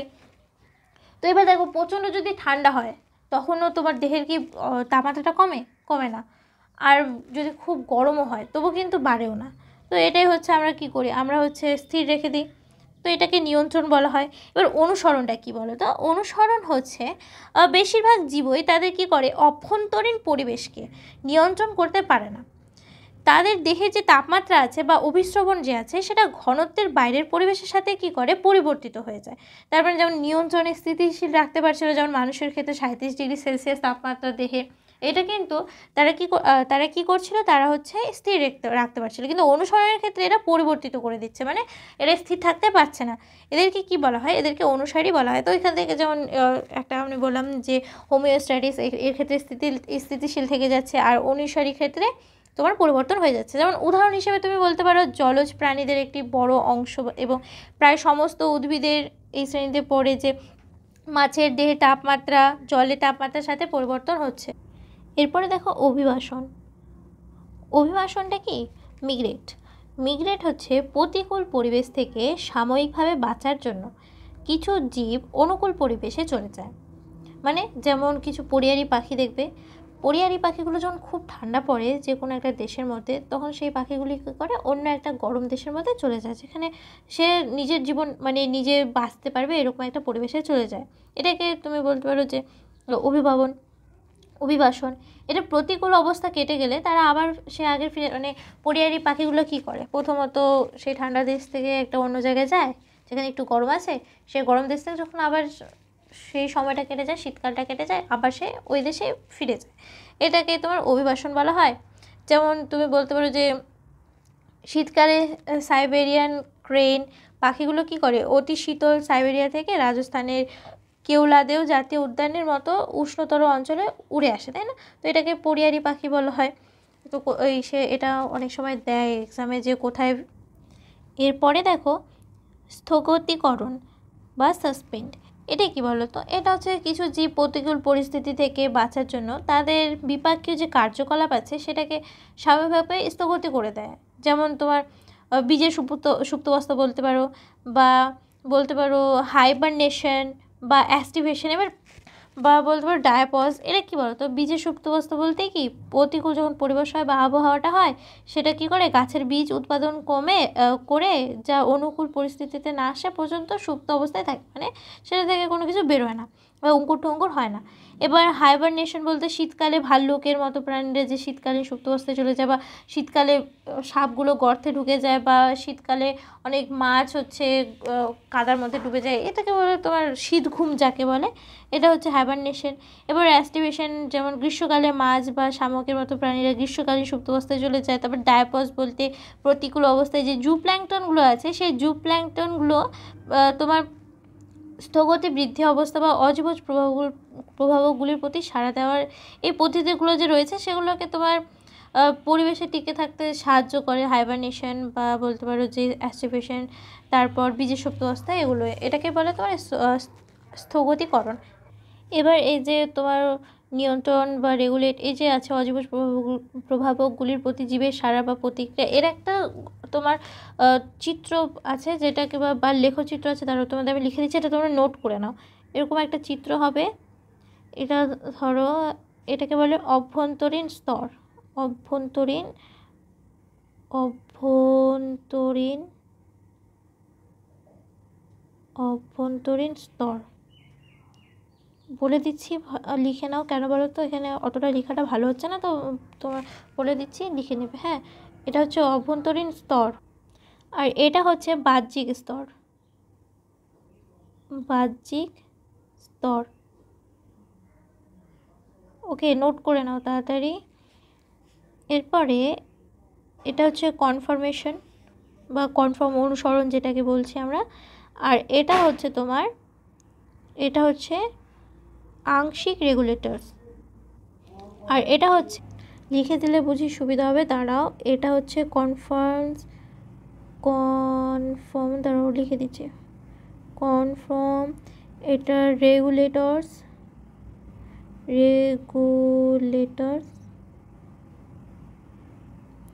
আর এটা হচ্ছে আংশিক রেগুলেটরস। আংশিক রেগুলেটরস, লিখে নাও। এই গঠন চিত্রটা একটা ইম্পর্টেন্ট চিত্র, এটাকে বলা হয় জীবের সাড়া প্রদানের চিত্ররূপ। ওকে, লিখে নাও। চলো তাড়াতাড়ি, বা স্ক্রিনশট করলে করে নাও, পরে ভালো করে বুঝে নিও, তাহলে লেখাটা ভালো করা হয়নি, তো তোমরা বুঝে নেবে, একটু ভিডিওটা আগে আগে শুনে নেবে। ওকে, তাহলে হয়ে গেল। এর পরের টপিক দেখো, অভিযোজন। এই অভিযোজন বলতে কি বলো তো, কিছু কিছু জীব আছে যারা হচ্ছে কোনো একটা পরিবেশে বেঁচে থাকার জন্য তার যে শারীরিক পরিবর্তন বা অভ্যন্তরীণ পরিবর্তনগুলো ঘটায়, এটাকে অভিযোজন বলা হয়। তো যেমন জলজীবের ক্ষেত্রে বিভিন্ন ধরনের মাছ তাদের ফুলকার পরিবর্তন ঘটায়, পটকার পরিবর্তন ঘটায়। কেন ঘটায়? কারণ জলে বাঁচার জন্য বিশেষ যে শারীরিক গঠনটা দরকার, সেটার জন্য।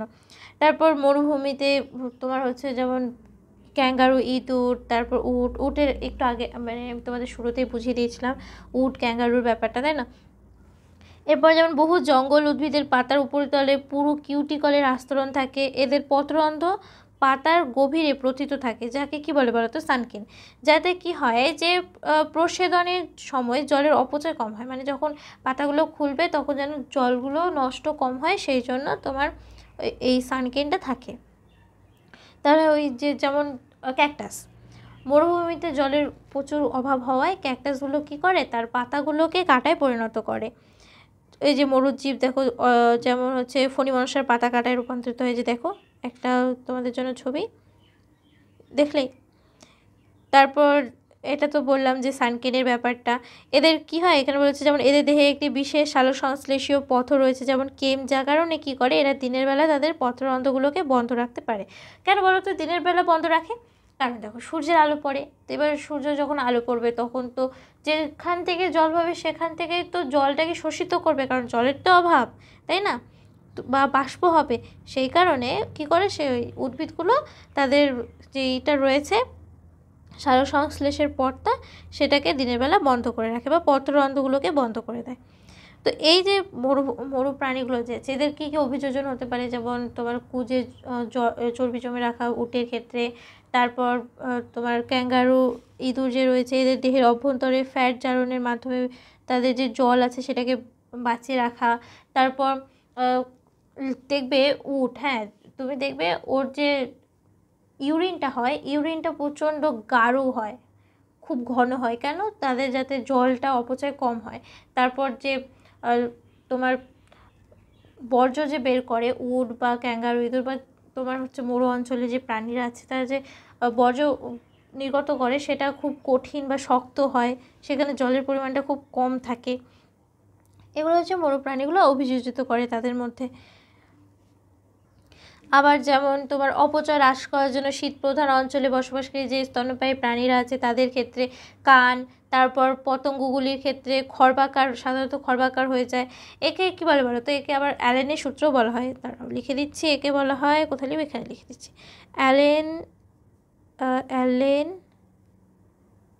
অ্যালেন্স রুল।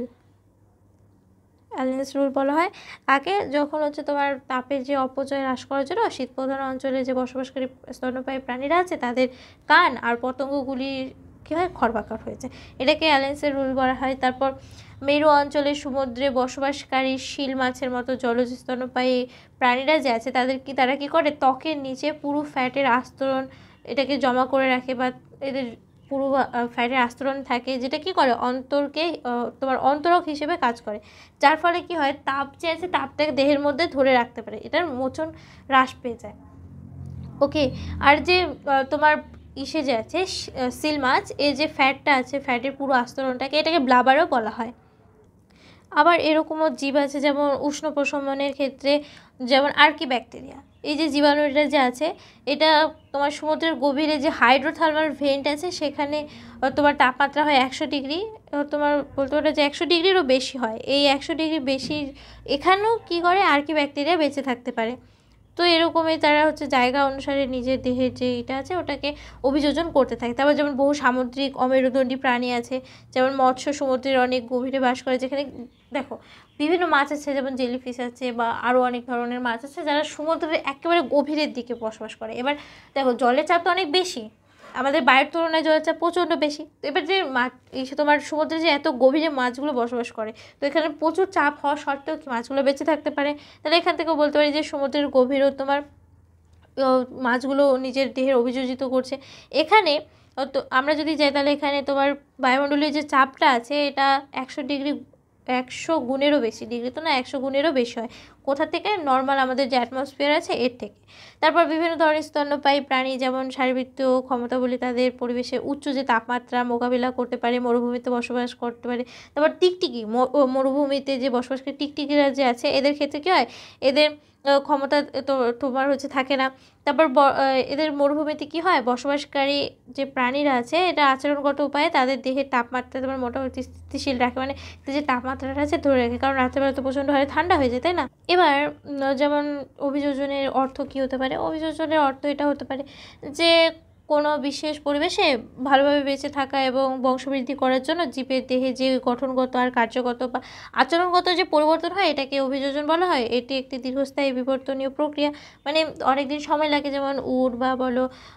আবার দেখো কিছু কিছু প্রাণী আছে যারা যেমন খেচর পাখি, খেচর বলা হয়, খেচর কাদের বলা হয়, যেমন তোমার খেচর বলতে বাদুরকে খেচর বলা হয়। তারপর উড়ন্ত তোমার কাঠবিড়ালি। তো এই যে মরু প্রাণীর অভিযোজনের একটা কোয়েশ্চেন এখানে আছে, যেটা দেখো WBCS HSC 2016-তে এসেছিলো। তো মরু প্রাণী বলতে অভিযোজন কী হতে পারে, প্রথমত দেখো মরুভূমিতে প্রচণ্ড তাপমাত্রা হয়, তো এই তাপমাত্রার কারণে কী হবে, জল কম, এখানে আবার তোমার তাপমাত্রা বেশি, জলের পরিমাণ কম, তারপর আরও বিভিন্ন ইচ্ছে আছে, তারপর রাত্রেবেলা বেশি ঠান্ডা। তো এই যে তোমার এই মরু যে ইটা আছে তোমার মরুভূমি, তো এটা তোমার বিবরণ যে ওখানে প্রচণ্ড হারে গরম হয়, বৃষ্টিপাত কম হয়, তারপর এখানে রাত্রেবেলা অনেক ঠান্ডা হয়। তো এটা থেকে বাঁচার মানে মরুপ্রাণী যেহেতু বলেছে অভিযোজন, তাহলে মরুপ্রাণীর কী কী অভিযোজন ঘটবে, তো এর ক্ষেত্রে কী কী হতে পারে, তোমার তাপমাত্রা নিয়ন্ত্রণ করার একটা পদ্ধতি রাখতে লাগবে, তারপর শারীরিক গঠনটাকে চেঞ্জ করতে হবে, তারপর জল সংরক্ষণ করার একটা মাধ্যম লাগবে, তাই না। তো এবার দেখো জল সংরক্ষণের ক্ষেত্রে যেমন দেখো এখানে বলেছে যে দেহ থেকে জলের নির্গমন কমাতে ঘনমূত্র, শুষ্ক মলত্যাগ, কিছু প্রাণী যেমন ক্যাঙ্গারু, ইঁদুর বাইরে থেকে জল পান না করে কেবল খাদ্যের যে বিপাকীয় জল আছে এর উপর নির্ভর করে। দেখো যে এটা হচ্ছে তোমার ক্যাঙ্গারু, ইঁদুর। এবার তাপমাত্রা নিয়ন্ত্রণের ক্ষেত্রে কী হতে পারে, দিনের তীব্র তাপ এড়াতে নিশাচর হওয়া, তারপর মাটির নিচে গভীরে গর্ত আশ্রয় নেওয়া, তারপর লম্বা কান ও অঙ্গ, যেমন ফিনিক্স শিয়ালের ক্ষেত্রে এদের লম্বা কান থাকে, শরীরের তাপমাত্রা কমাতে সাহায্য করে লম্বা কান। এবার শারীরিক গঠন কেমন হতে হবে, যেমন উটের ক্ষেত্রে বলেছিলাম কুঁজে চর্বি সঞ্চয় করে, যা ভেঙে বিপাকে জল হয়, তারপর উটের চওড়া ও নরম পায়ের পাতা, তারপর বালিতে ডুবে যাওয়া রোধ করে। এই যে দেখো উটের এই যে কুঁজটা দেখলে এখানে চর্বি জমে থাকে। এরপর যেমন আরেকটা কোশ্চেন বলছে প্রাণীর খেচর অভিযোজন বলতে কী বোঝো, প্যাটাজিয়া কি। এবার খেচর অভিযোজন বলতে কি বলো তো, খেচর অভিযোজন হচ্ছে তোমার যারা উড়তে সক্ষম প্রাণী যেমন পাখি, বাদুড়, এরা ওড়ানোর জন্য তাদের কি করে শরীরে যে বিশেষ পরিবর্তন নিয়ে আসে। এর মধ্যে যেমন তোমার বলতে পারো বাতাপূর্ণ অস্থি, যেটাকে আমরা বলি নিউম্যাটিক বোনস, তারপর ফাফা হাড়, সুবেনাস্ত দেহ এবং ডানা বা পাখনার উপস্থিতি, এটাই হচ্ছে খেচর অভিযোজন। এবার যেমন বাদুড়ের ক্ষেত্রে দেখবে, বাদুড় বা পাখিদের ক্ষেত্রে এদের যে অনেক দেখবে অনেকে যেমন বলে পায়রার ক্ষেত্রে যেমন হয়, এদের হাড়গুলো অনেক ফাঁপা হয়, এরা উঠতে পারে, তো এদের দেহটাও হালকা হয়, তাই না। এবার প্যাটাজিয়া দেখো এখানে খেচর অভিযোজন বলেছে দেখলে। এবার প্যাটাজিয়া দেখো, প্যাটাজিয়া কী বলো তো, যেমন একটা প্রাণী আছে যেমন বাদুড় দেখেছো, বা উড়ন্ত কাঠবিড়ালি, এই যে দেখো উড়ন্ত কাঠবিড়ালির একটা ছবি, এই যে এখানে প্যাটাজিয়া বলতে এই যে এখানে যে অংশটা, এই অংশটাকেই প্যাটাজিয়া বলে। তো তবু দেখে নাও, এখানে বলেছে যে এটি হলো কোনো প্রাণীর, যেমন বাদুড়, উড়ন্ত কাঠবিড়ালি, হাত ও পায়ের মাঝখানে প্রসারিত চামড়ার একটি ভাঁজ বা ঝিলি, যা তাদের উড়ে যাওয়ার বদলে এক স্থান থেকে অন্য স্থানে গ্লাইড বা ভেসে যেতে সাহায্য করে। এই যে দেখো ছবিটা দেখলে, তো এটাই ছিল প্যাটাজিয়া। ওকে, এরপরে অভিযোজন এর প্রধান অর্থ দেখো, এটা আমি তোমাদের বুঝিয়ে দিয়েছি। কি বলেছে, in biology adaptation is the process by which an organism develops structural, functional or behavioural changes for survive and reproduce better in a specific environment. এটাই হচ্ছে তোমার অভিযোজনের বলতে পারি প্রধান অর্থ।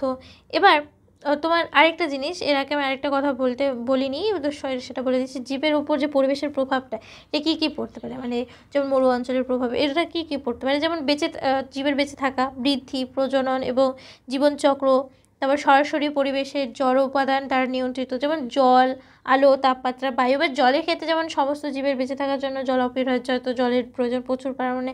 এবার আলো, তাপমাত্রার ক্ষেত্রে সালোক সংশ্লেষ হবে, বায়ু শ্বাস প্রশ্বাসের ক্ষেত্রে দরকারি। এটা হচ্ছে জীবের উপর পরিবেশের একটা প্রভাব বলতে পারি। এরপরে পপুলেশন বলতে কি, পপুলেশন বলতে সাধারণত একটা নির্দিষ্ট ভৌগোলিক অঞ্চলে বসবাসকারী যে মোট মানুষের সংখ্যা, এটাকে বোঝায়। আমি তোমাদের শুরুতেই বুঝিয়েছিলাম না, ধরো তোমার আশেপাশে কোনো তোমার পাড়া গ্রাম হোক বা শহর হোক, এখানে ধরো 1000 জন বসবাস করে, তো এই 1000 জনকে আমরা বলবো তোমার পপুলেশন, মানে এই মোট মানুষের সংখ্যাটাকেই পপুলেশন বলা হয়।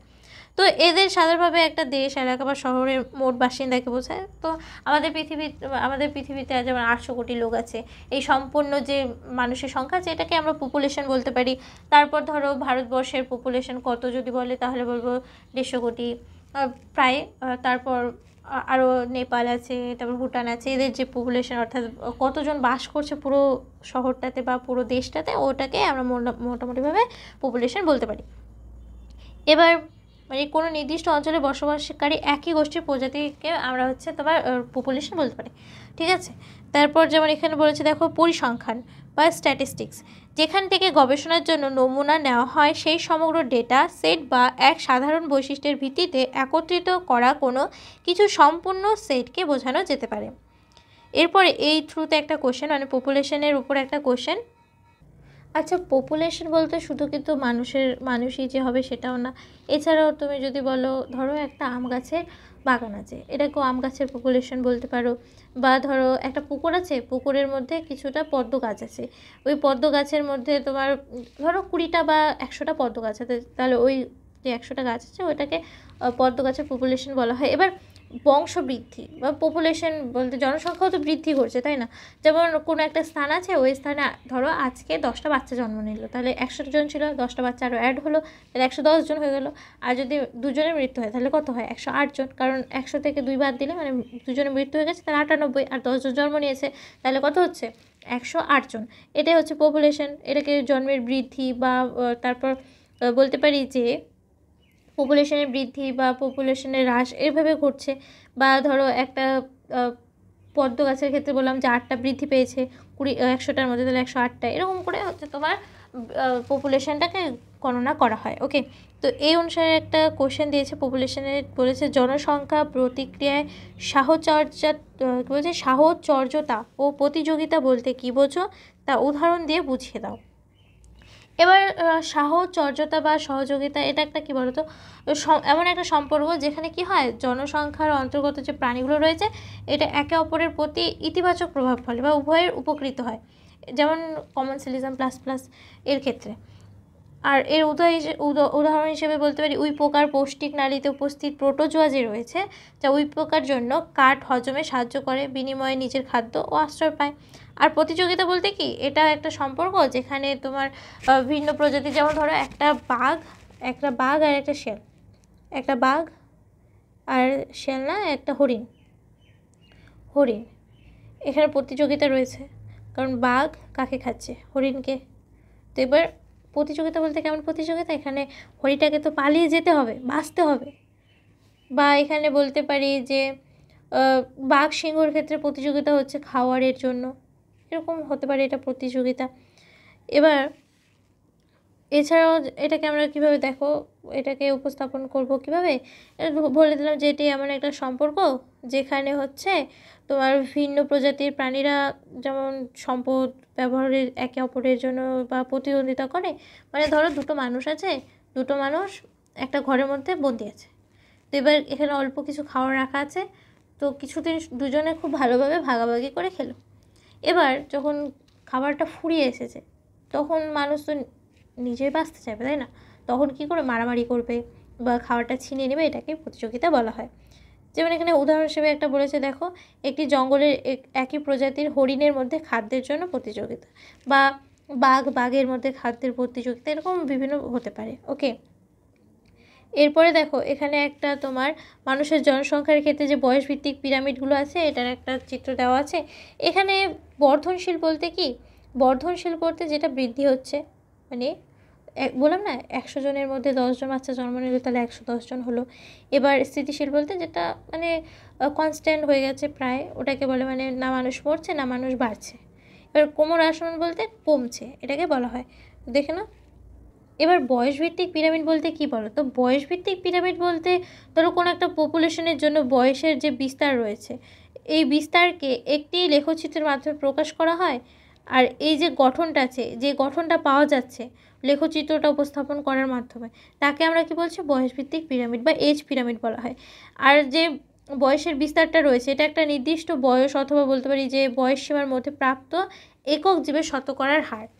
আর মানুষের জনসংখ্যার ক্ষেত্রে বয়সভিত্তিক পিরামিডগুলো সাধারণত একটি চিত্রের সাহায্যে পুরুষ আর স্ত্রী বয়সভিত্তিক বিস্তারটাকে এখানে আমরা প্রদর্শন করে দিয়েছি, দেখো বা দেখিয়ে দিয়েছি। এবার ধরো একটা বাঘ, যেমন আমাদের যে জাতীয় উদ্যান রয়েছে এখানে বাঘগুলোকে যে সংরক্ষণ করার জন্য, এটা মানে কটা বাঘ আছে, কতগুলি বাঘ ওই অরণ্যটার মধ্যে আছে, সেটাকে তোমার এটাকে নির্ধারণ করার জন্য বাঘের যে পায়ের ছাপ আছে অথবা মলের যে গুটিগুলো আছে এর ভিত্তি করে কী করে টাইগার সেন্সার যে আছে, সেন্সাস অর্থাৎ বাঘের যে সংখ্যা গণনা করা হয় এটা তোমার নির্ধারণ করে। ওকে, এবার দেখো জীব সংখ্যা বৃদ্ধি বা পপুলেশন বৃদ্ধি, এখানে কি বলেছে, পপুলেশন বৃদ্ধি বলতে কি বলো তো, যে কোনো প্রজাতির জন্য পপুলেশনের আকার কোনো স্থিতিশীল মানদণ্ড হয় না। যেমন খাদ্যের যোগান, শিকারী প্রাণীর শিকারজনিত চাপ যে আছে সেটা, এবং প্রতিকূল আবহাওয়া সহ বিভিন্ন প্রভাবকের উপর নির্ভর করে। যেমন প্রভাবক বলতে আমরা একটু আগে বললাম তাপমাত্রা, জল, মাটি, আলো, এগুলো তো বিভিন্ন প্রভাবকের উপর নির্ভর করছে। সময়ের সঙ্গে সঙ্গে কী করছে, পপুলেশনের আকারটাকে পরিবর্তন করে দিচ্ছে। এবার এখানে যেমন বলেছে যে পপুলেশনের ঘনত্ব মূলত 4টি মৌলিক প্রক্রিয়ায় ঘটা পরিবর্তনের কারণে ওঠানামা করে। এই 4টি প্রক্রিয়ার মধ্যে যেমন 2টি প্রক্রিয়া জন্মহার এবং অভিবাসন, পপুলেশনের ঘনত্ব বৃদ্ধি পায়, এবং বাকি 2টি প্রক্রিয়ার মৃত্যুহার বা প্রবাসন, পপুলেশনের ঘনত্ব হ্রাস পায়। তার মানে যেখানে বৃদ্ধি পাচ্ছে সেটা হচ্ছে অভিবাসন, আর যেখানে মানে মৃত্যু করছে বা কমে যাচ্ছে সেটা হচ্ছে প্রবাসন। এবার এটা 4টা তোমার নিশে আছে, বলতে পারি 4টা প্রক্রিয়া আছে। তার মধ্যে কী কী, প্রথম প্রক্রিয়া দেখো বলেছে জন্মহার বলতে একটি প্রদত্ত সময়কালে কোনো পপুলেশনে যত সংখ্যক অপত্য জীব উৎপন্ন হয় এবং পপুলেশনের প্রাথমিক যে ঘনত্বটা আছে ঘনত্ব বৃদ্ধি করে তাকে বোঝায়। এবার মৃত্যুহার বলতে কাকে বোঝাচ্ছে, প্রদত্ত সময়কালে কোনো পপুলেশন, প্রদত্ত বলতে কি ধরো এই 10 মিনিটের মধ্যে 5টা মানুষের মৃত্যু হলো, এটা হচ্ছে দায়ী হলো, অর্থাৎ মৃত্যু হলো। তো এই মৃত্যুর সংখ্যাটাকে, এই মৃত্যুর যে সংখ্যাটা কিছু সময়ের মধ্যে, এটাকে বলছি মৃত্যুহার। আর জন্মহার বলতে কি এই 10 মিনিটের মধ্যেই 5টা বাচ্চার জন্ম হলো, 5টা বাচ্চার জন্ম হলো, এটাকে বলবো জন্মহার। দেখো অভিবাসন বলতে মিগ্রেটটা কি, ধরো কোনো একটা প্রাণী, যেমন সাইবেরিয়ান যে পাখিটা আছে ওটা শীতকালে কি করে, কেওলাদু, রাজস্থানের যে কেওলাদু জাতীয় উদ্যান আছে সেখানে চলে আসে। তো চলে আসার পর কিছুদিন থাকে, যখন শীতকালটা শেষ হয়ে যায় তোমার সাইবেরিয়াতে, তখন সে কী করে আবার ফিরে যায়। এটাকে পরিয়ারি পাখিও বলা হয় বা পরিয়ারি পাখিও বলা হয়। পরিয়ারি মানে তোমার কিছু সময়ের জন্য ঘুরতে আসে, যাকে বলে কিছু সময়ের জন্য আসে আবার ফিরে যায়, এটাকে বলে অভিবাসন। এখানে দেখো কী লিখেছে, অভিবাসন বলতে একই প্রজাতিভুক্ত সেই জীব সংখ্যাকে বোঝায় যারা বিবেচনাধীন সময়কালে অন্য কোনো স্থান থেকে একটি বাসস্থানে এসেছে। আর প্রবাসন বলতে কি, ও হচ্ছে এক স্থান থেকে অন্য স্থানে পুরোপুরিভাবে চলে যায়। মানে যেমন বলেছে দেখো, প্রবাসন বলতে কোনো পপুলেশনে সেই জীব সংখ্যাকে বোঝায় যারা বিবেচনাধীন সময়কালে ওই বাসস্থান ত্যাগ করে অন্যত্র চলে গেছে। মানে ধরো যেমন মালদাতে প্রচুর পরিমাণে বন্যা হচ্ছে, বা তোমার গঙ্গা কাটছে, তো সেখানে যে আশেপাশের লোকগুলো আছে, নদীর আশেপাশের লোকগুলো, তারা কি করছে, পুরোপুরিভাবে অন্য জায়গায় চলে যাচ্ছে। বা পাহাড়ি এলাকার যে মানুষগুলো আছে, যখন পাহাড়ে ধস নামে তখন ওই মানুষগুলো তো সে যেখানে বাস করতো ওর বাসস্থান ছেড়ে ওই জায়গাটা যদি নষ্ট হয়ে যায়, তারপর তো সে অন্য জায়গায় চলে যাচ্ছে। বা কোনো একটা জীবের ক্ষেত্রেও তো সেম, ও অন্য জায়গায় চলে যাচ্ছে, তো ওই যে চলে যাওয়াটা এটাকেই বলে প্রবাসন। ওকে, এখানে দেখো এই ইসের একটা প্রবাসন অভিবাসনের একটা ছবি দেওয়া আছে। এখানে জন্মহার, মৃত্যুহার সব কিছুই দেওয়া আছে। দেখো পপুলেশনের ঘনত্ব, জন্মহার যুক্ত হচ্ছে মানে পপুলেশনের বৃদ্ধিটা বাড়ছে, মানে জনসংখ্যা বাড়ছে। এবার মৃত্যুহার বলতে কি, দেখো এখানে বলে দিয়েছে মাইনাস। কেন বলেছে মাইনাস? কারণ কমে যাচ্ছে। তাহলে যদি বলে পপুলেশনের ঘনত্ব, তাহলে জন্মহার হলে n+b, যদি বলে মৃত্যুহার তাহলে n-d, তাহলে যেটা পপুলেশনের ঘনত্ব ওখান থেকে কমে যাচ্ছে। এবার অভিবাসন, এটা কী হচ্ছে, পপুলেশনের ঘনত্ব বাড়াচ্ছে, মানে যেমন সাইবেরিয়ান পাখিটা যে আসছে রাজস্থানে, তখন কী হচ্ছে, ওইখানে যে প্রজাতিগুলো আছে সেটা বৃদ্ধি ঘটাচ্ছে। আর প্রবাসন বলতে কি, ওই পপুলেশনটা থেকে যখন বেরিয়ে যাচ্ছে কিন্তু কনফার্মলিভাবে, তখন মাইনাস হয়ে যাচ্ছে। ওকে, বুঝলে? জন্মহার মানে প্লাস, মৃত্যুহার মানে মাইনাস, অভিবাসন মানে যেহেতু আসা তাহলে এটা প্লাস, প্রবাসন মানে যেহেতু চলে যাওয়া সেই জন্য মাইনাস। ওকে, এরপরে এই যে পপুলেশনের ঘনত্ব, এই যে এটা আছে, এটার একটা সূত্র রয়েছে পপুলেশনের ঘনত্ব, মানে এখানে বলছে যখন টি সময়ে যদি, দাঁড়াও একটু, টি সময়ে যদি পপুলেশনের ঘনত্ব n হয়, তবে t+i সময়ে পপুলেশনের ঘনত্ব, তাহলে কি হবে? আই বলতে কি, দেখো আই বলতে কি, এখানে আই বলতে হচ্ছে অভিবাসন, তাই তো? তাহলে বলেছে সূত্রটা হবে n t+1 = n t+b+1 d+e। D বলতে ডেথ রেট, ই বলতে কি, ই বলতে হচ্ছে প্রবাসন, বি বলতে বার্থ রেট, আর আই বলতে অভিবাসন। ওকে, এটা হচ্ছে তোমাদের পপুলেশনের ঘনত্বটা যে হবে সেটার একটা সূত্র। তো অবশ্যই ভালো করে দেখবে, কখনো কখনো অঙ্ক দেয় কিন্তু এটা খুব কম। ওকে, এখানে b+i যে রয়েছে এটা কি বলো তো, এটা হচ্ছে অভিবাসন। এই যে পপুলেশনের ঘনত্ব প্লাস অভিবাসন মানে বৃদ্ধি পাচ্ছে।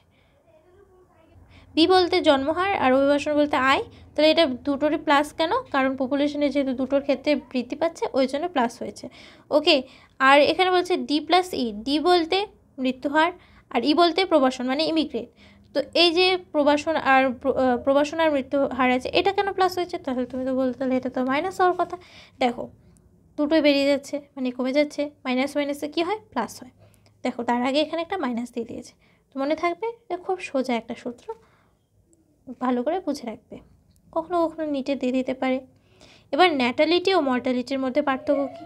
ন্যাটালিটি বলতে জন্মহার, দাঁড়াও এটা দেখো 2016 কোশ্চেন, ইম্পর্টেন্ট একটা কোশ্চেন, অবশ্যই ভালো করে বুঝে নাও।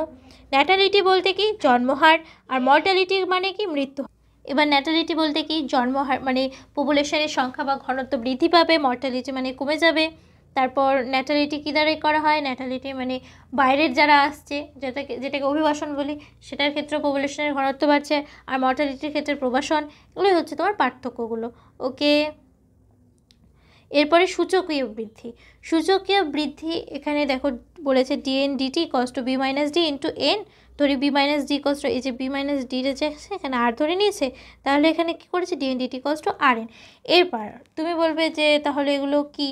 এগুলো হচ্ছে তোমাকে সূচকীয় বৃদ্ধিটা আগে বলি। দেখো সূচকীয় বৃদ্ধি কী বলো তো, কোনো একটা পপুলেশন আছে সেখানে যে লাগামহীন বৃদ্ধির জন্য সম্পদের, যেমন তোমার খাদ্য হতে পারে বা বাসস্থান হতে পারে, এদের যোগান কী হবে? অবশ্যই খুব গুরুত্বপূর্ণ হবে।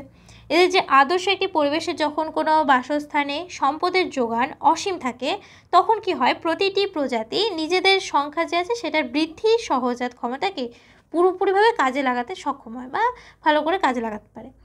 যেটা কি হয়, ডারউইন তার প্রাকৃতিক নির্বাচন তত্ত্ব যে আছে প্রতিষ্ঠার সময় পর্যবেক্ষণ করেছিল, মানে দেখেছিল কখন বলো তো, ওই যে ডারউইনের যে মতবাদ আছে সেখানে। তখন কি হয়েছিল, পপুলেশনের যে সূচকীয় অথবা তুমি এখানে বলতে পারো যে জ্যামিতিক নিয়মটা ছিল সেটা বৃদ্ধি লাভ করেছিল। যেমন এখানে এই যে এনটা যে আছে, এখানে এন দেখছো না, এন এটা কি বলতো, আকার বিশিষ্ট একটি পপুলেশন, যেখানে এখানে এটা পপুলেশনের জন্মহার, আর বি যে আছে সেটা হচ্ছে তোমার মৃত্যুহার, আর ডি দিয়ে প্রকাশ করা হয় তোমার হচ্ছে, দাঁড়াও এখানে বি বলতে বার্থ রেট, তার আমি লিখে দিচ্ছি, কনফিউশন হয়ে যাচ্ছে না। এন দাঁড়াও, এন হচ্ছে আকার বিশিষ্ট একটি পপুলেশনের জন্মহার। আর বি বলতে কি, বি বলতে বার্থ রেট, বার্থ শুধু লিখে রাখলাম। ডি বলতে ডেথ, ডি বলতে ডেথ। ওকে, তাহলে হয়ে গেল। আর টি কি, টিটা হচ্ছে টাইম। এই যে টি যে রয়েছে এটা হচ্ছে টাইম। এটার মানে কি, টি একক সময়কালে ডিএনডিটি যে রয়েছে, ডিএনডিটি এন এর অর্থাৎ পপুলেশনের আকারের বৃদ্ধি বা হ্রাস, এটা ঠিক আছে। তো এটা হচ্ছে DNDT equals to B minus D into N, যেখানে ধরে নিলাম B minus D equals to R, DNDT equals to R N. Okay, এই যে সমীকরণটা আছে, এই সমীকরণের আর হলো স্বাভাবিক বৃদ্ধির সহজাত মাত্রা এবং এটি পপুলেশনের বৃদ্ধির ওপর কোনো জীবজ এবং অজীবজ প্রভাবকের প্রভাব মূল্যায়ন করার জন্য গৃহীত একটি অত্যন্ত গুরুত্বপূর্ণ মানদণ্ড। তো এবার এখানে দেখো একটা গ্রাফ দেওয়া আছে। এখানে এটা হচ্ছে তোমার, দাঁড়াও লিখে দিচ্ছি, এখানে যে পপুলেশনের ডেন্সিটিটা বা পপুলেশনের ঘনত্বটা আছে এটা করা হয়েছে, আর এখানে টাইমটা। এরপর দেখো কে, এখানে কে বলতে হচ্ছে কনস্ট্যান্ট, এটা এ নাম্বার, এটা বি নাম্বার। এই যে এই রেখাটাকে রেড যে এটা দেখছো, এটা এ, এটা কি প্রথমত d n d t equals to R N, আর বি যেটাকে ব্লু কালারে দেখানো হয়েছে, এই যে ব্লু কালারে যে দেখানো হয়েছে এটা কি DNDT equals to R N K minus N by K. এবার এখানে যে তুমি এই নীল আকারেটা দেখছো, দেখো এটা একটু একটু এসের মতো না, এটাকে এস আকৃতির লেখচিত্র বলা হয়। আর এই যে রেড কালারেরটা দেখো জের মতো, একটু এরকম না, তো জের মতো দেখতে, এটাকে জে আকৃতির বলা হয়। তাহলে এটা কি হলো, এটা জে আকৃতি, এটা এস আকৃতির লেখচিত্র বলা হয়। এখানে এই যে এটা যে রয়েছে এটা কি বলো তো, যখন প্রতিক্রিয়ামূলক বৃদ্ধিকে সীমিত করে না তখন লেখচিত্রটি সূচকীয় আকার, পপুলেশনের বৃদ্ধিটা, ঠিক আছে। আর বিটা কখন হচ্ছে, বিটা হচ্ছে যখন প্রতিক্রিয়াগুলো ওই পপুলেশনের বৃদ্ধির যখন প্রতিক্রিয়াগুলো বৃদ্ধিকে সীমিত করে তখনের এটা লজিস্টিক, ঠিক আছে, এটা লজিস্টিক লেখচিত্র। আর কেটা কি, কেটা হচ্ছে অক্ষর দ্বারা বহন ক্ষমতা বোঝানো হচ্ছে। ওকে, দেখো দেখলে। এরপর লজিস্টিক বৃদ্ধি বলতে কি, এই যে দেখো এখানে যে আকৃতিটা দেখছো না, DNDT equals to R N K minus N by K, এটাই হচ্ছে তোমার লজিস্টিক বৃদ্ধি। এখানে এন হচ্ছে তোমার, দাঁড়াও, এনটা হচ্ছে টি সময় পপুলেশনের ঘনত্ব, মানে কোনো একটা সময়ের যে পপুলেশনটা বৃদ্ধি পাচ্ছে সেটার ঘনত্ব। আর আর বলতে যেখানে যে, দাঁড়াও, আরটা রয়েছে, এই আর বলতে হচ্ছে স্বাভাবিক বৃদ্ধির সহজাত মাত্রা, আর কে বলতে বহন ক্ষমতা। ওকে, তার আগে আমি তোমাকে একটা জিনিস বলে দিই, উপরে এই যে উপরে যে, দাঁড়াও দাঁড়াও, এখানে একটা এ ছিল, এই যে এই আরটা, আরের ক্ষেত্রে কি বলতো কিছু সম্পর্ক থাকে। যেমন নরওয়েতে ইঁদুরের জন্য আর এর মান ছিল তোমার 0.015, আর ময়দার পোকার জন্য এটার মান ছিল 0.12। আর 1981 সালে ভারতের জনসংখ্যার জন্য আর এর মান ছিল 0. এই যে আর এর যে মানটা ছিল এটা ছিল তোমার হচ্ছে 0.0205। এটা ছিল কখন, 1981 সালে। তাহলে এখন এটা কীভাবে বের করবো বলো তো, যদি বলে যে তাহলে এটা কীভাবে এখন এটা বের করব, এখন এটা বের করব এই ফর্মুলাতে, দাঁড়াও, NT equals to N0 E to the power R T. এটাকে কীভাবে, এটার এনটি বলতে কি, এনটি সময়ের পর পপুলেশনের ঘনত্ব, N0 বলতে শূন্য সময় পপুলেশনের ঘনত্ব, আর বলতে স্বাভাবিক বৃদ্ধির সহজাত মাত্রা, আর ই বলতে স্বাভাবিক লগারিদমের ভূমিকা।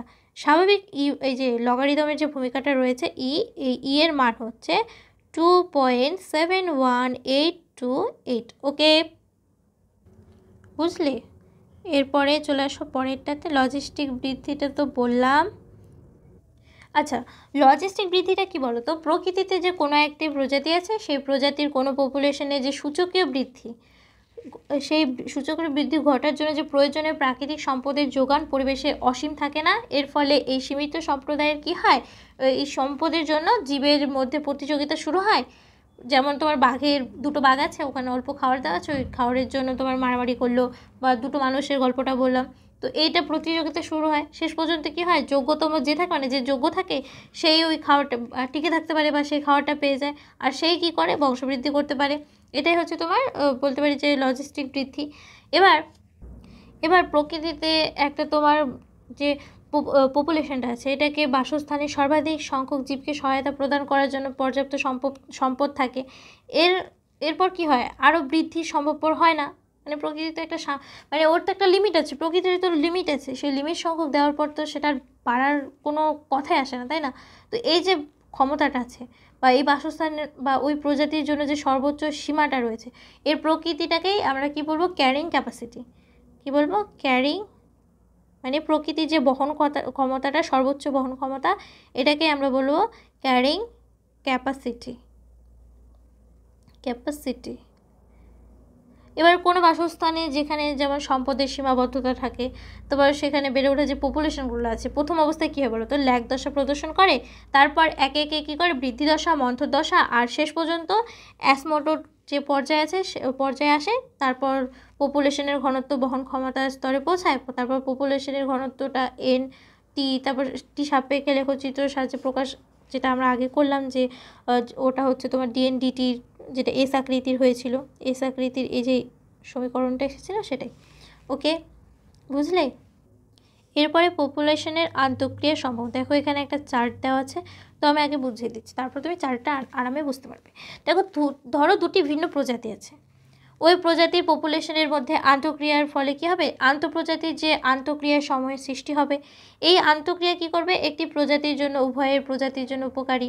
বা যেমন ধরো উই পোকার একটা গল্প বলেছিলাম, উই পোকার যে একটা পেটের মধ্যে একটা প্রজাতি ছিল, ও কী করছিল, ও হচ্ছে উই পোকার কাঠটা হজম করতে সাহায্য করছিল, ওই জন্য ওই পোকার উপকার হচ্ছিল। এবার যে পেট অন্ত্রের মধ্যে রয়েছিল ওই পোকাটা বা ওই ব্যাকটেরিয়াটা বা যেটাই হোক না কেন, ওর ক্ষেত্রে কী হলো, ওর ক্ষেত্রে ওই খাবারটা খেয়ে সে বেঁচে থাকলো, তাহলে দুজনের উপকার হলো।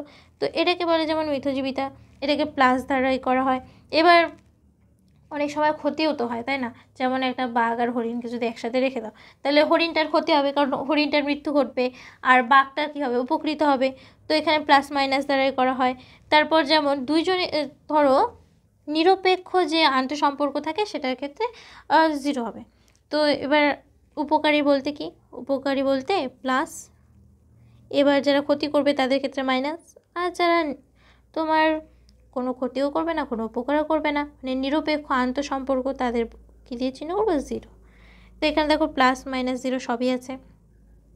এরপরে দেখো আন্তঃক্রিয়ার অনেকগুলি ধরন আছে, যেমন এখানে বলেছে, তারও কালারটা চেঞ্জ করে দিই, মিথজীবিত্ব বা মিউচুয়ালিজম, প্রতিযোগিতা, শিকার, তারপর পরজীবিত্ব, তারপর অন্যজীবিত্ব, তারপর অ্যামানসিলিজম। তো এগুলোর ক্ষেত্রে প্রথমত আমি তোমাদের বলি যে প্রতিযোগিতা কি, এটা একই প্রকার বা ভিন্ন প্রজাতির দুটি জীবগোষ্ঠীর মধ্যে যখন সীমিত সম্পদ, যেমন তোমার খাওয়ার হতে পারে বা জায়গা হতে পারে বা আলো হতে পারে, জল হতে পারে বা সঙ্গী হতে পারে, তারপর তোমার বাসস্থান যেটাকে বললাম হতে পারে, এগুলোর ক্ষেত্রে কী হবে, এগুলো নিয়ে যখন লড়াই হবে বা মারামারি হবে, ওটা হচ্ছে তোমার প্রতিযোগিতা বলবো। এটার প্রভাব কী হতে পারে, উভয় প্রজাতিরই ক্ষতিগ্রস্ত হবে। তারপর এটার প্রকারভেদ অনেকগুলি প্রকার হতে পারে, যেমন তোমার আন্তঃপ্রজাতি হতে পারে, যেটা প্রতিযোগিতা কী করবে, ভিন্ন প্রজাতির মধ্যে, যেটা আন্তঃপ্রজাতিক প্রতিযোগিতা ওটা হচ্ছে ভিন্ন প্রজাতির মধ্যে হবে, আর অন্তঃপ্রজাতি করতে একই প্রজাতির মধ্যে হবে। যেমন তোমার ধরো একটা জঙ্গলের জল আর আলোর জন্য দুটি ভিন্ন প্রজাতির গাছের মধ্যে প্রতিযোগিতা হচ্ছে। তারপর যেমন শিকারের ক্ষেত্রে কী হবে, প্লাস মাইনাস, আর প্রতিযোগিতার ক্ষেত্রে দুজনেরই যেহেতু ক্ষতি হচ্ছে, কারণ দুজনেই তো মারামারি করছে, ওই জন্য মাইনাস মাইনাস। এখানে দেখো এই যে প্রতিযোগিতা, এটা প্রতিযোগিতা, তো দুজনেরই ক্ষতি হচ্ছে, কারণ কিসের জন্য ক্ষতি হচ্ছে, দুজনেই তো খাওয়ার বা বাসস্থান, জল টল এগুলোর জন্য মারামারি করছে, তো দুজনেরই ক্ষতি, কেউরও তো উপকার হচ্ছে না, তো ওই জন্য দেখো দুটোই মাইনাস মাইনাসে আছে। এরপরে যেটা আমি বললাম শিকারের ক্ষেত্রে কি বলো তো, একজন শিকার করবে আর অপরজন ক্ষতিগ্রস্ত হবে। যেমন তোমাকে আমি বললাম একটা বাঘ আর একটা হরিণের ক্ষেত্রে, বাঘটা তো হরিণটাকে খেয়ে উপকৃত হচ্ছে, তার পেট ভরছে, তাই না? বা হ্যাঁ পেট ভরছে, কিন্তু ওই যে হরিণটা যে ছিল, ওই হরিণটার তো কোনো উপকার হচ্ছে না, তার তো মৃত্যু ঘটছে, তাহলে এর ক্ষতি হচ্ছে।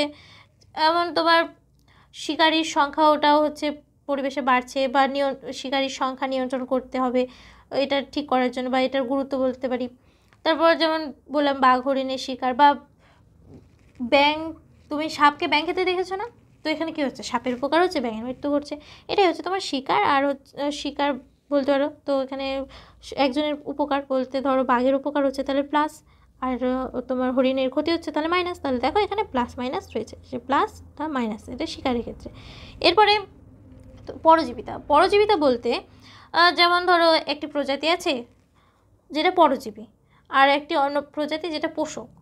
এর দেহে কি হয়, এর দেহে বা দেহের বাইরে বাস করে এবং তার থেকে পুষ্টি সংগ্রহ করে, যার ফলে পোষক ক্ষতিগ্রস্ত হয়। দেখো তুমি স্বর্ণলতা দেখেছো? স্বর্ণলতা একটা গাছের মধ্যে তুমি খালি একটু অংশ ফেলে দেবো স্বর্ণলতার, ওটা পুরো গাছের মধ্যে ছড়িয়ে পড়বে, ওটা সোনালি কালারের হয়। তো সে কী করে, সে গাছটি থেকে তার পুষ্টি সংগ্রহ করে, তো গাছটার ক্ষতি হয়, তার ভালো হয়। এটাও তুমি প্লাস মাইনাস দ্বারা চিহ্নিত করতে পারো।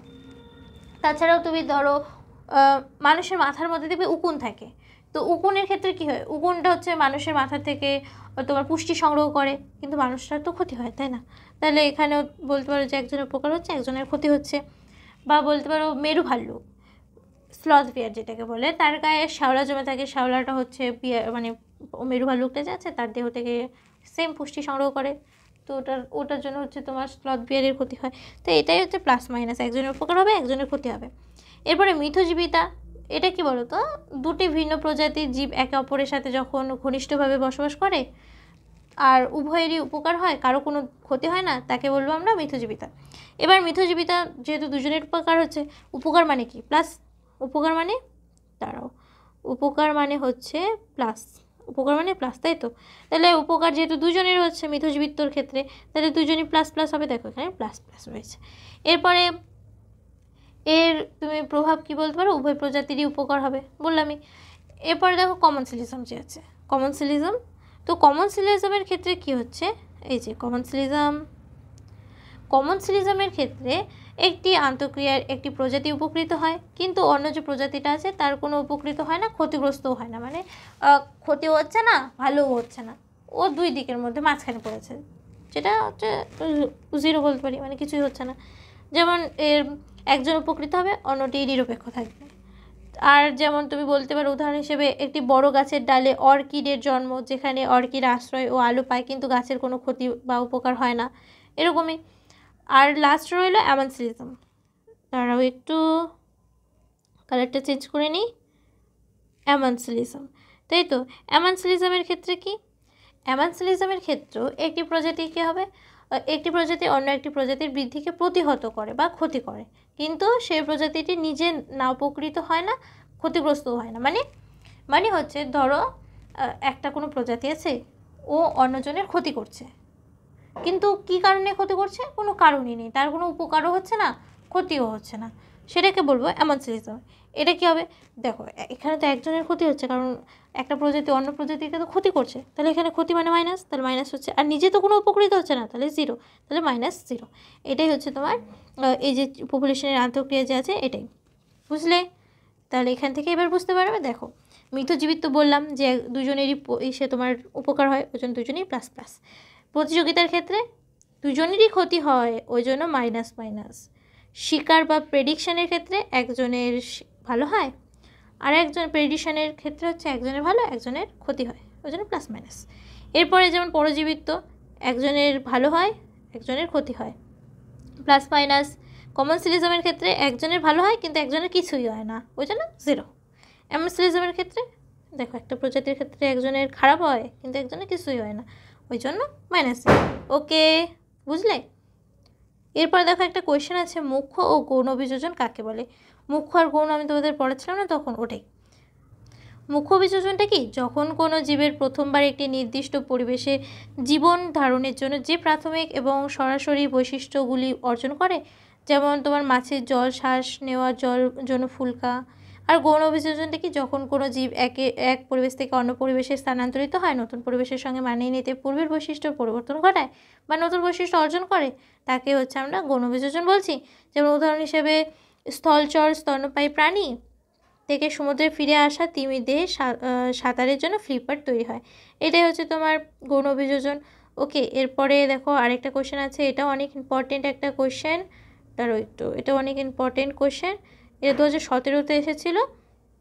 কি বলেছে অভিসারী অপসারী অভিযোজন কাকে, অভিসারী অভিযোজন বলতে কি বলো তো, ধরো একটা জায়গায় দুই রকমের প্রাণী আছে, ধরো বাঘ আর ভাল্লুক আছে, ঠিক আছে, একটা স্থানে। তো ওই স্থানে থাকার সময় দুজনেরই একই মতো তোমার আচরণ সৃষ্টি হলো। যেমন বাঘেরও তোমার শিকার করার স্বভাব আর ভাল্লুকেরও, দুজনের একই মতো হয়ে গেল। তো এই যে একই মতো হয়ে গেল দুজনেরই একই মানে একটা বাসস্থানে থেকে দুই ধরনের প্রাণী, তো এটাকে আমরা বলবো অভিসারী অভিযোজন। যেমন এখানে দেখো অভিসারী অভিযোজন এখানে যেমন বলেছে, দেখো পাখির ডানা, বাদুড়ের ডানা, পতঙ্গের ডানা, এগুলো কিন্তু উৎপন্ন হচ্ছে ভিন্ন ভিন্ন, মানে উৎপত্তি ভিন্ন, কিন্তু কাজ কি, এদের কাজ ওড়া, তাহলে এদের একটাই কাজ ওড়ান, তাহলে সেম। এবার অপসারী অভিযোজন বলতে কি, ধরো একই পূর্বপুরুষ থেকে তোমার উৎপন্ন হয়েছে, কিন্তু এদের কাজ আলাদা আলাদা, বা এরা হচ্ছে এদের বৈশিষ্ট্য আলাদা আলাদা, তখন আমরা বলবো এটাকে অপসারী অভিযোজন। যেমন তোমার বলতে পারো মানুষের হাত, ঘোড়ার অগ্রপথ, তিমির ফ্লিপার, এদের মৌলিক গঠন, তারপর বলছে সমস্ত অঙ্গ একই কিন্তু কার্যকারিতা ভিন্ন, মানে এদের কাজ আলাদা।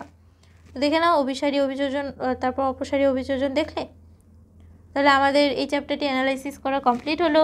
তোমরা যদি চ্যানেলে নতুন অবশ্যই সাবস্ক্রাইব করে দাও। দেখো তোমাদের জন্য আমাদের টিম প্রচুর প্রচুর প্রচুর খাটছে। এরপরেও এই যে চ্যাপ্টারগুলি রয়েছে বায়োলজি, তারপর কেমিস্ট্রি, ম্যাথ, ফিজিক্স, এদের সবগুলিরই ভিডিও নিয়ে আসছে। তো অবশ্যই অবশ্যই অবশ্যই সাথে থাকো, পাশে থাকো আর সাপোর্ট করো। তোমাদের সাপোর্টের আমাদের প্রচুর প্রচুর প্রচুর দরকার। আর খুব ভালো থেকো, আর সেমেস্টার 4 যেন তোমাদের খুব খুব খুব ভালো হয়। বেস্ট অফ লাক, মন দিয়ে পড়াশোনা করো।